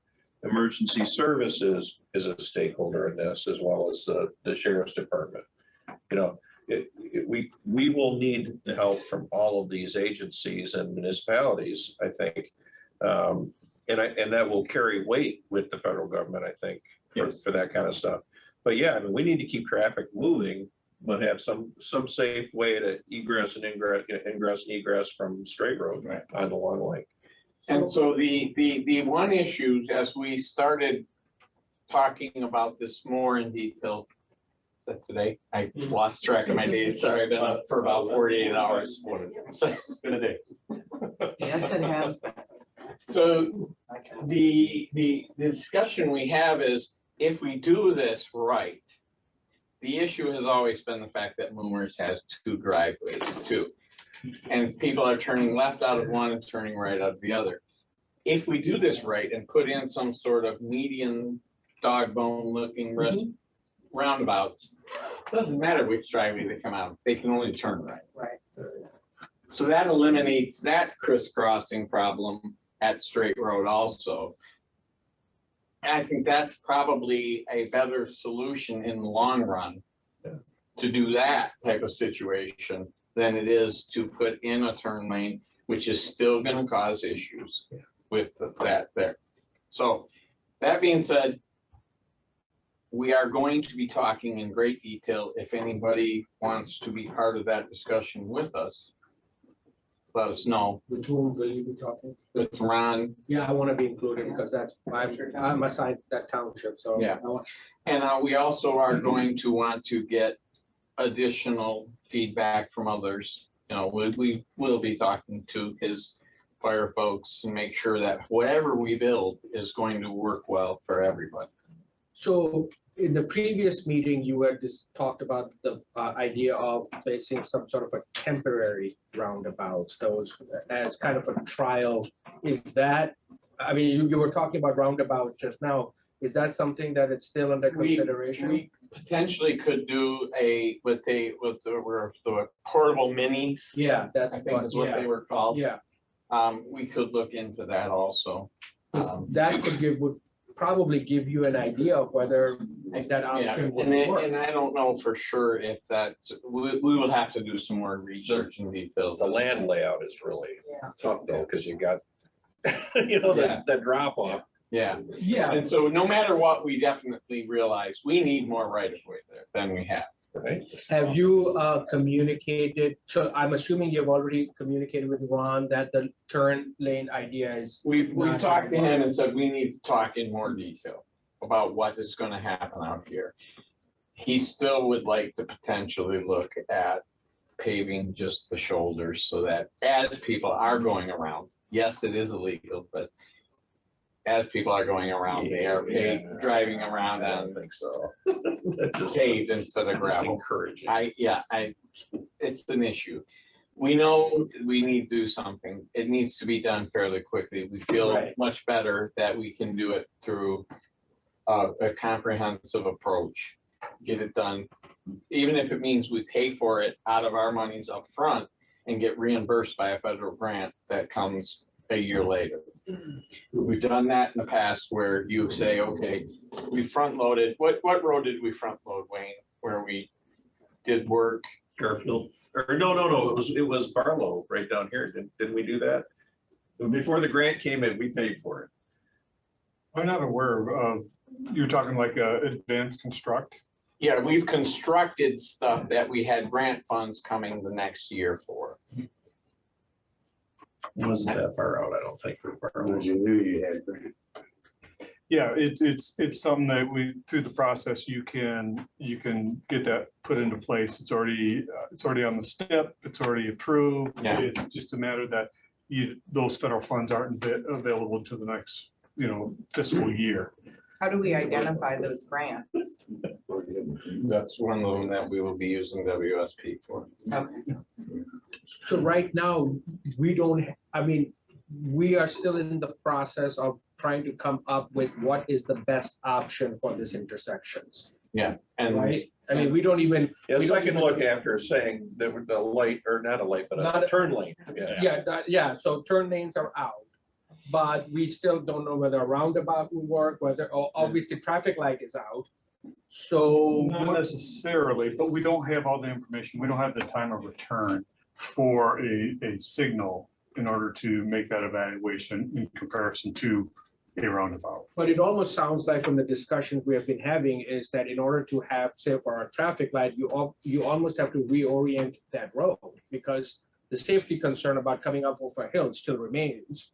So we're talking about a more long-term thing about a project in terms of obtaining right of ways. I mean, this is not something that will just happen, next year. No, but the discussion, and Wayne and Jay and Heather and I talked about this today, is if the township deals with the trailer park and gets a donation of that land for the concession that they are able to move in more units than they originally were allowed, it's okay because we aren't acquiring the right of way. Little quid pro quo. They are acquiring the right of way. And the park that's there wants more units. than they That makes have. sense. Of course they do. And so the township is willing to work with that end of it so that we can work around. And then we are only talking about potentially one house that has some land or potentially a full take, we're not sure. We'll have to work on that. But we are going to be looking at aggressively meeting with the township to talk about what is our long-term solution. Let's push it forward. And have regular meetings as we develop sorry, Jake, you're gonna have to. The project development. The project development. I like the training. The lean project development. Sorry, I'm sorry. This is. Okay, as long as we are communicating frequently and it's. If we wanna start- And actually moving towards a plan, because I just think that problem will continue to get exacerbated. Traffic is, every time, some other road closes, it gets diverted through that. And that's what needs to be a full look at. Yeah. So the other one that we had a problem with was after we had approved the school. Yeah. The school changed their mind and said they don't want to change the drives. So They couldn't get the financial commitment into place. The individual, the liaison still likes the idea. They don't have the funds right yet to commit to it. That's why I asked who paid for it that night, because I just can't imagine TCAPs. So- Covering the cost of moving a light and things. I just don't see. No, it wasn't the light. It was the change, the Reversing of the flip flop driveway. of their driveways on their own property. It would be eliminating one of their existing out drive That's and right. increasing their in drive to be like a standard driveway Yeah. with an in lane and an They would out be moving lane. the one light. They would be removing it. And then that would allow us to remove one light and Right. have How much money a would that proper. cost to reverse driveways? I mean, are we tearing down things or what? $100,000, $75,000. My concern about that particular section of North Long Lake Road is right at the Zimmerman and Herkner, is that huge development or whatever that is that senior living center. Yeah, that's going there. Doug Mansfield's project. Yeah, I mean, I mean, it's massive. And I don't know what, in the end, what impact that's gonna have on those two intersections. A lot. A lot, exactly. And, Well, so what can we do? Yeah, I mean, are there any options? Because that is going to become a huge problem in the very near future. I think when we Widen there. sit down and talk policy on these developments, that needs to be. And that gets us back to the lead-in to Lone Tree. This Lone Tree right there, it's you got a little jut that goes out this far, and it's everybody's like, okay, I'm gonna pull into this, and it doesn't help exactly. anything. It's just, there's no. That, I mean, there's Lone Tree, there's the. And they were dentist willing to office pay for there, it. There's the school, I mean, and now this huge project going in there. And all we have is that little one lane, and even in the morning, I don't, whenever I have to come down that way, I have to go through that traffic light like 3 or 4 times because traffic is backed all the way up to Gallagher's Farm sometimes mornings because of the, because of That corridor's school crazy traffic. right now. It's my daily drive, yeah. It's not very fun. ridiculous. And I mean, it's I only think gonna get worse. one of the things that might not be obvious, I'm not defending or promoting anything, but those projects you're talking about all have internal drives and ingress egress that may not be obvious to everybody. I'm not saying that, so Oak Leaf actually cuts into my subdivision. Did they allow, did It they? was already part of the Oh, PUD is that? 20 years ago. Yeah, So Oak Leaf yeah. goes I thought into we my talked about that, and they subdivision. weren't gonna allow that. Lone Tree goes through Crystal Lake Yeah, into yeah. Brookside onto the. That, that actually works with out lights, nice. right? Yes. Yeah, yeah. So, Oak Leaf goes into my subdivision and Eaglehurst, which cuts to Herkner, which cuts to the light. Yeah. There is a very long native name for the subdivision that is the tribal property on that. They also have a stump into my subdivision that hasn't been connected yet, but will be there. So when you look at it, these internal ways, and of course, as we know, TCAPS has the Gallagher exit along with the Long Lake exit. I mean, granted, that's still insane. But the point is, there are these internal drives that we could use to maximize that idea, which I think those stump drives inside Oakhurst had a lot to do with that approval. But the board didn't want that, but they couldn't go back on the 20-year PUD that had already, or 30-year on my subdivision, which already allowed. See, I thought that wasn't allowed simply because, I mean, I guess it had to have been the developers that made, that screwed the pooch on that, so to speak, you know. It was Mr. Klaus's PUD, and that was prior to every single staff member and board member at Garfield Township being there. So they had to approve Well, that.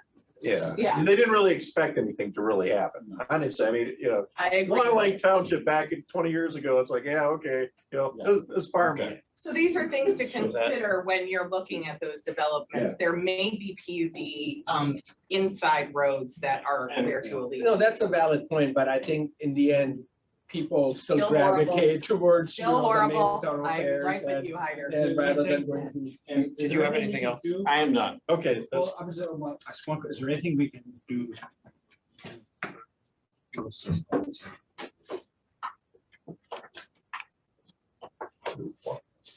Come to the table and help us. They didn't, Lighting problem. they already were very insistent on the Montessori school that they weren't willing to do any additional above and beyond the bare minimum that they had to do. And that's a brand new school. When you already have this school there, I don't know if they're going to be willing, at this point, without funding, they're probably. Yeah, what leverage do we have? Nothing. Is it time for commissioners' comments? Yeah, you go back. I went to the Garfield Township meeting on Tuesday. Joe was there with me. The board members were cordial. They had some real specific items about our traffic, folks. They don't like Hope Road. They think we've created more danger there than when we had the lights. Because lights created gaps, roundabouts create continuous traffic flow, and you can't get out there. Almost, I told them to tell his mother to turn right and go use the Cass Road roundabout. It's dangerous to go left. So, and I've thought about that. There's two different ways. Obviously, we could put a roundabout there. But also, I think if we modified what's there, created a run lane at least down a ways, and it would allow people to turn into a lane and then merge with traffic, and then create a little bit more for the right turn as well. I Right, but think it's the lefts that are. It is the lefts, I We agree. fixed the River Road. Yeah. But there, River Road's awesome. but there are no continuous. traffic Yeah, gaps because the flow is continuously, you gotta go stand there, and they were quite critical of us. The other thing I is, would disagree with that because I drive that way every day and there are gaps continuously. Well, what time do you drive? 4:30. It's still 5:00. It's still a problem. It's I mean, it's a problem. It's a problem. The other thing is, they didn't have any, they have a problem, they think they have a problem. Chris Barshiff in particular, I think he's a sheriff's deputy. Yeah, the jail Captain of the administrator. jail. Okay. He says the traffic at North Long Lake and Zimmerman is so bad that it's backing up all the way to the S curves. And it's because we don't have a left lane queue. So all the high school lefts, you can't go right because because there's so many lefts in front of us, in front of him, going to that intersection. He said, no, since we've increased the light times and allowed more traffic through at Zimmerman and Silver Lake Road, No, I see. we're loading Zimmerman Road with no way to, now, the board expects me to report back on this, so I would like, and I'm gonna be going there regularly, listening to them. And I would really like to figure out if somebody has to go out there and watch that road in the morning, school's gonna be out pretty soon. Please, I don't wanna just say, we told you about what's your solution? If the solution's 5 years away for us doing something, if it's changing light signals, no, it's not. So the problem is, because I sit there every day, Chris Barshop is my neighbor, so we're leaving from the same place. And I drive down Zimmerman to turn left to go to West Senior High. I have a kid I drop off every day. And it is backed up so far down Zimmerman that you have to drive on the gravel. But where that little cottage in a date is, down on the, you slide off the road in the gravel and then into people's driveway. But that's the only way you can get around if you're somebody that wants to turn right. So the whole road is backed up with not only left turns, but right turns. The righties can't go You because the cannot go. lefties are in the only lane. Okay, so this is part of the, And emergency services cannot get through. and they that is a they have problems there, they've had, That historically, is a they have fact. They problems. cannot get So, through because there's a lot of accidents. What can we do? What can we do? I mean, look, the areas, it's growth is really driving the problem. That's the bottom line. So what can we do to make that corner even a little bit more safer, or at least a little more? Something paved that you could Yes. at least safely drive around. I wanna know the real solution? Bulldoze about 10 houses and widen the road. Because there, yeah, there's no room at that intersection, there's no room to widen that in Zimmerman and North. No, what if you didn't bulldoze the houses? What if you just curbed it so there would be no shoulder and got the extra lane out of the shoulders? Curb it like we, curb it like we did. Pave it to the edge. Yeah, pave it to the edge of the, could you give me a solution that I can talk to the board about? Could do it. And the gravel is Oh, covered. yeah, gravel. Couldn't give you a solution tonight. No. We would have to look at that too. I think it's the same problem on the other side, on Silver Lake, turning left. It's the Well, same Station issue. 12 cannot get their Yeah, emergency. and vehicles. that one is an S curve that comes up, and some mornings it is back right up back to that. Thank you for allowing me to. And that is the fundamental problem we are having. Why? Yes. You are going to have roads that need to be wide. Yeah. Yeah. This is going to require massive home displacement. It's not like we can manufacture land out of nothing. Right. And we can't push them any further in a lot of these locations where they built the houses so close to the road. It's the same reason why we couldn't go any further down on Keystone with a full lane.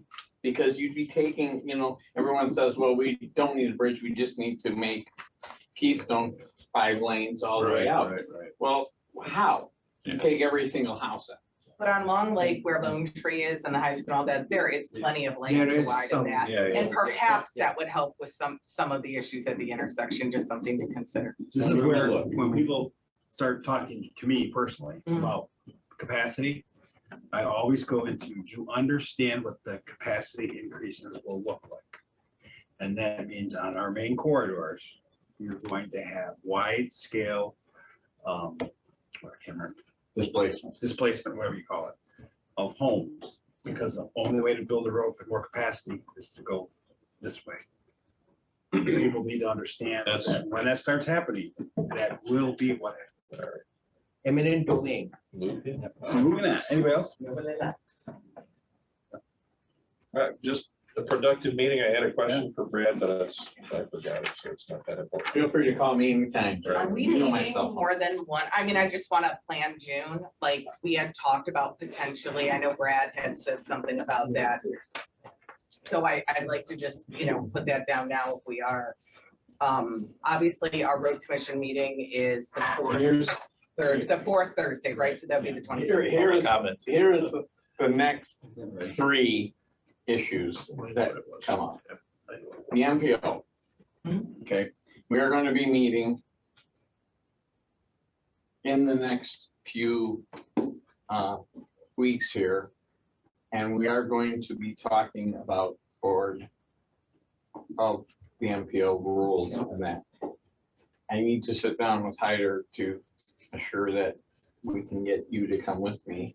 Yeah, I'm available on the 16th, you said, so you just have to, after the meeting, we'll talk. Yeah, and there's another meeting that we're probably gonna have even before that. So the questions are answered and we need to deal with them.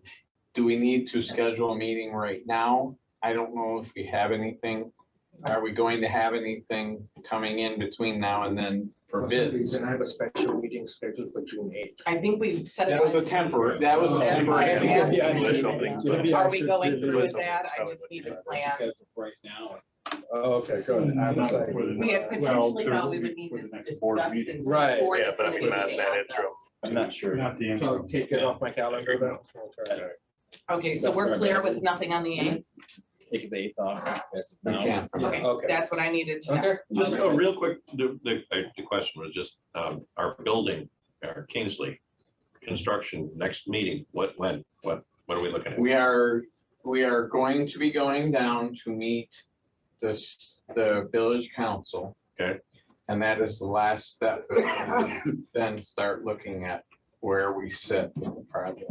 Okay. So if you or Alan would like to join me when we go to the village council meeting to talk to them and explain why we need water and we need sewer from them, that would be fine. We don't Okay. have- When are we looking at? What?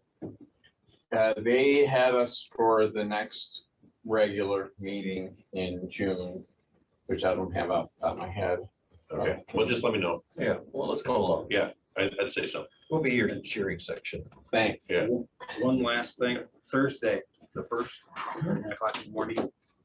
Brad and are gonna be on Ron Jolly. Oh, good. Right? Yes. They're gonna be on Ron You're Jolly. gonna be able to. Are you gonna talk about deer? You're gonna be deer. We're gonna talk about deer. We're also gonna talk, yeah, we're gonna talk MPO. No, we're gonna talk MPO, the board. So I was on and it was deer for like 40 minutes of my time, yeah. Public comment, do we need to reread those? No. All right, go for it. Well, I hate to be the last guy up here, but hopefully you'll bear with me a little bit. I'm Mark Lewis, 3345 Scenic Hills Drive over in Williamsburg. In your discussion here with developers and the driveway approaches, one thing that was, I think, mentioned that the county used to do was to have the County Land Development Committee reviews. Those were extremely beneficial to the road commission and the developers at the time. And they actually, and I used to be county highway engineer Oh, okay. here. And it took less time going through that process than it did meeting individually, each developer setting up meetings here in the building and going through that process. So it was a time saver for the road commission, as well as the developers. When they went into that meeting, they got comments from every agency involved in their development. And when there were disputes between different agencies on goals on what you wanted to accomplish, you got a lot of stuff hammered out right there. So it was really recommend that you talk to the other agencies in the county, try to get that going again. It was a huge benefit to everybody involved. The other part on that was listening to that discussion is you got the lead up to it, but okay, here are the issues your developer's going to have to address. And then you're talking about your issuing a permit and putting timelines on them. And they're talking about the issues with seasonal restrictions and what they can build and what they can't. What happens in a lot of other counties is you say, okay, here's your permit. But part of the condition of that permit is that's the first thing you will build is the entrance to that development. And I'm not talking residential, I'm talking commercial and these approaches is you do that first. Private road or whatever, you build that approach first, and you can have that designed so that you eliminate your mud tracking and dirt tracking onto the road, which is a safety hazard. And they're saying, okay, you know, if that's not completed, they can't get their occupancy permits. Well, you make that part of the permit requirement, it's done first thing. You may let them leave off the top course of asphalt so that they can use that for their construction site and then repair it and then put the top course on when they do the rest of the development. There's an opportunity there, I think, in your policy. If you're looking at that and incorporate that into your policy. And I think it would just help everybody else out as well as the public safety and getting the construction trucks on and off the road. That's just one comment there. The other thing, on your discussion on the roadkill, I didn't hear anything about the safety for the traveling public. I'm riding a motorcycle behind a semi. All of a sudden, here's a deer carcass that you folks have known about for a week. I hit it and crashed. And then I find out about that. And then the hospital all casted up, pinned up, whatever. What do you think I'm going to come and talk to about, you know, about that and how am I going to get compensated? Road Commission didn't maintain the road in a safe manner. So you've got a problem here. You're stuck in a hard spot in rock, or hard spot in rock. You got a liability of not maintaining the road in a safe condition for public travel, and you're leaving deer carcasses out there. How are you going to take care of that dichotomy? So in fact, it needs to go into discussions with your the DNR and Eagle, because I think you're going to open yourselves up based on what your insurance carriers are talking about. Anyway, something I think you need to think about. What else was there? On your discussion of straight road improvements, you made a comment about you know, the township probably being able to help by moving properties and, you know, property acquisition, moving buildings, or what do you call them? Not trailers, but coaches. So, yeah. Anytime you're going to incorporate federal funds in a project, you have to follow the uniform property acquisition requirements regardless. If you do it before, that property is acquired before or later. If it's incorporated into the project, you've got to follow those uniform property acquisition guidelines. So now you're going to potentially get into relocation costs and stuff like that. So just want you to be aware of that you just don't go out there and here's what we can do with the township and pay an asking price that a property owner might have. You got to follow those guidelines. That's not us doing it, it's the township. If it's incorporated into the project and you use federal dollars to do it, it doesn't matter who acquires it. So we have to be a nice and quiet. And I speak that because my last 13 years of Federal Highway Administration, I had property acquisition under me as a duty. So I don't want you to make a mistake there. So fair warning. And I'm retired, so I'm not speaking for Federal Highways. But,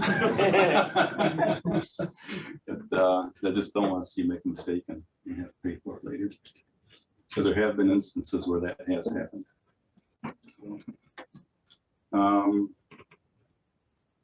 What else? I think that's enough for now. I just got a couple more meetings. Keep coming. Yeah, thanks for sticking around. Yeah. 9:30. I know, that's dedication. And I appreciate the feedback about the deer and the roadkill. And I was not obligated to reply to public comment. I'm not on the board, so. Oh, no, never mind. They're not, and I don't expect the answer. So there is case law that exists that road commissions are not under any statutory obligation to remove natural accumulations from the roadway. It's been been defended, but so, I mean, I totally get the concern, and I mean, that's why we're all so passionate. I mean, we think it's the right thing to do. But, But just, there is case law that would. I will make a comment that you didn't see this part, but there is a provision in here where there has to be public travel. Is it? Yeah. We're gonna do X, Y, Z. Yeah, We just beat that deer weeks ago at Okay, another meeting. well, I take my remarks back then. Yeah, there is a provision in there if it's a hazard to the traveling public or hinders Interferes with our operation, we're operations. gonna move it a little bit. We're gonna do Okay, all right, that I wasn't aware of, so. Yeah. You will be tomorrow. When I write the very spicy. You're gonna write it very succinct. I just wanted to make sure you knew that. Spicy. Spicy. That's the number one thing I always say. If it's a hazard, do this. You ready? Yeah. All right, I'm ready. Motion to adjourn. Support.